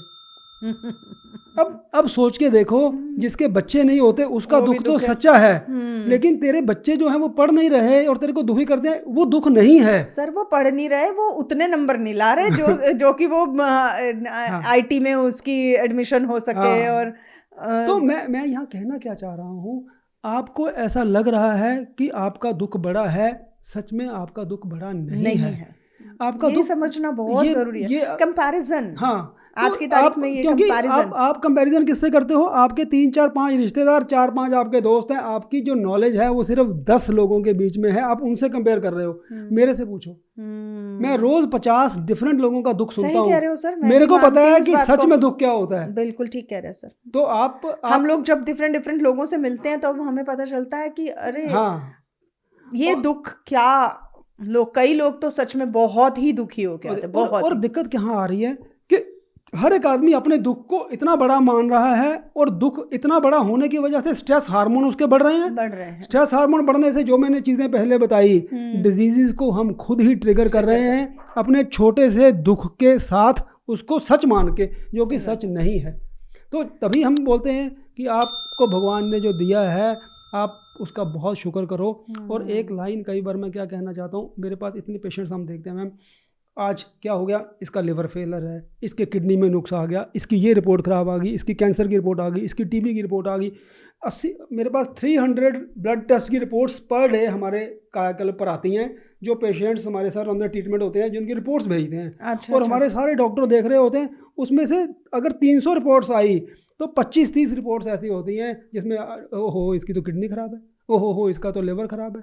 मैं क्या कहना चाहता हूँ, एक लाइन में आज आपको कहूँगा, और अपने सारे पेशेंट्स को भी मैं ये बात कहना चाहूँगा कि अगर आप ये लाइन अगर ज़िंदगी में याद रखते हैं, आपको किसी और ज्ञान की ज़रूरत नहीं है। और वो क्या है, आप अपना आज का स्वास्थ्य उत्सव की तरह जी लो कि आज आपकी रिपोर्ट्स ठीक आई हुई हैं, आपकी हेल्थ की कोई बड़ी प्रॉब्लम नहीं आई, कैंसर के पेशेंट भी डिटेक्ट हो रहे हैं डेली ऑर्गेनाइजेशन में हमारी, आपकी आज सारी रिपोर्टें ठीक हैं, आप अपना आज का दिन उत्सव की तरह जी लो। मैडम ये जो बात है ना, अगर आपने आज का दिन साधारण तरीके से जिया और लेकिन आपकी रिपोर्टें सारी ठीक आई हुई हैं, यहाँ भी गलत आप कर रहे हो। आपको सिर्फ इतना ही समझना है, हम स्ट्रेस को तो खुद ही ट्रिगर कर रहे हैं और स्ट्रेस हार्मोन्स ट्रिगर हो रहे हैं और सारी प्रॉब्लम्स आ रही हैं। जैसे हमने आज डाइट के बारे में बात करी, डाइट में क्या होता है कि अब मैं आपको मेडिकल के हिसाब से समझाता हूँ कि हमारी बॉडी के अंदर वेगस नर्व होती है। अब वेगस नर्व क्या होती है, वेगस नर्व शुरू होती है, उसकी एक ब्रांच स्टमक में लगती है, दूसरी ब्रांच उसकी ब्रेन में लगी होती है। आपने कभी देखा किसी के घर में डेथ हो जाए, वो क्या बोलता है, रोटी का निवाला भी अंदर नहीं उतर रहा। इसका क्या मतलब है कि ब्रेन और आपका स्टमक सेम नर्व के साथ जुड़ा हुआ था। और अब आप सोचो कि बहुत एक डेथ होगी तो रोटी का निवाला अंदर नहीं जा रहा, अगर आपने कम तनाव किया तो वो पचेगा नहीं। तो कहीं ना कहीं जब आप अपनी स्ट्रेस मैनेजमेंट, जैसे मैंने लोम विलोम कपालभाति सोराइसिस के पेशेंट को मैं बताता हूँ, वो नहीं करते और आप समझते नहीं हैं कि आपके लिए लाइफस्टाइल मैनेजमेंट कितना इंपॉर्टेंट है, आपके लिए इन्फ्लामेटरी फूड को अवॉइड करना कितना इंपॉर्टेंट है, जो हमने चीज़ें की लोकल ग्रोन फूड को खाना, और जो हमारे पूर्वजों ने चीज़ें नहीं खाई उनको नहीं खाना, और सीज़न के हिसाब से चीज़ें खाना, सीज़न लोकल फूड। देखिए अगर आप, मैं सभी दर्शकों को यही कहना चाहूँगा एंड में कि अगर आप चाहते हैं कि एक इनक्योरेबल डिजीज़ को मैनेजेबल स्टेज में लाना, और कैसे कायाकल्प, हम अपने सभी वीडियोस में सोरकर ऑयल के बारे में बात करते हैं, आपकी ब्लड प्योरीफाइंग किया जा सकता है। उसके बाद आप ट्रिगर्स को ऑफ रखें, और अगर थोड़ी सी गलती होती है, थोड़े से ट्रिगर आते हैं, तो सोरकर ऑयल उसको ट्रिगर्स को ऑफ रखता है with ultraviolet light 20 minutes, vitamin D synthesis करके भी बचाया जा सकता है, और ये बहुत ज़रूरी भी है। पर लेकिन अगर हम उस ट्रिगर को ऑफ नहीं कर रहे हैं तो कोई फ़ायदा नहीं है। We had to switch off those triggers. हम कह रहे हैं आवाज़ आ रही है, पर हमने जहाँ से आवाज़ आ रही है वो बंद नहीं किया स्विच, तो क्या फ़ायदा। तो इसीलिए वो ट्रिगर को बंद करना बहुत इंपॉर्टेंट है। और जो मेरी समझ है आयुर्वेद की, उसमें जो मैंने सुना है अपने बड़े बूढ़ों से, वो कह रहे हैं सारी बीमारियां पेट से शुरू हो रही हैं, इसलिए जो हम खा रहे हैं उसको ठीक रखना बहुत इम्पोर्टेंट। ट्रिगर को ऑफ नहीं कर रहे हैं तो कोई फ़ायदा नहीं है। We had to switch off those triggers. हम कह रहे हैं आवाज़ आ रही है, पर हमने जहाँ से आवाज़ आ रही है वो बंद नहीं किया स्विच, तो क्या फ़ायदा। तो इसीलिए वो ट्रिगर को बंद करना बहुत इंपॉर्टेंट है। और जो मेरी समझ है आयुर्वेद की, उसमें जो मैंने सुना है अपने बड़े बूढ़ों से, वो कह रहे हैं सारी बीमारियां पेट से शुरू हो रही हैं, इसलिए जो हम खा रहे हैं उसको ठीक रखना बहुत इम्पॉर्टेंट है। अगर आपका पेट ठीक है, आपकी गट हेल्थ जिसे हम इंग्लिश में बोलते हैं, वो ठीक है, तो आपकी मैक्सिमम बीमारियां मैनेज हो जाती हैं। बिल्कुल ठीक मैम, आपने बहुत इम्पोर्टेंट आज डिस्कशन थी, बहुत ही अच्छा लगा, बहुत मज़ा आया सर बातचीत करके। और बहुत सारी चीज़ें मुझे भी पता चली और बहुत मतलब इंटरेस्टिंग फैक्ट्स आज डिस्कस हुए, और it was a very amazing discussion जो आज आपके साथ नहीं, हुआ। बहुत अच्छा। Thank you. अगर हम इसको कंटिन्यू करेंगे, जी क्योंकि सर। आपका जो सोराइसिस के पेशेंट को डाइट को लेके एलिमिनेशन वाला जो पॉइंट आपने बताया जी जी है सर। ना, और उसको धीरे धीरे रीइंट्रोड्यूस करना, वो बताता है कि डाइट कहीं ना कहीं रोल प्ले कर रही है सोराइसिस में। सर बिल्कुल प्ले कर रही है, हर बीमारी में प्ले कर रही है रोल, लेकिन हम उसकी इम्पोर्टेंस को समझ नहीं रहे हैं। क्योंकि देखो, जैसा अन्न वैसा तन वैसा मन। हाँ। तो जब मन और तन सब चीजें अन्न से ही है, तो हम जो खा रहे हैं वो बहुत इंपॉर्टेंट है। तो बहुत अच्छा लगा मैम आप आज आए।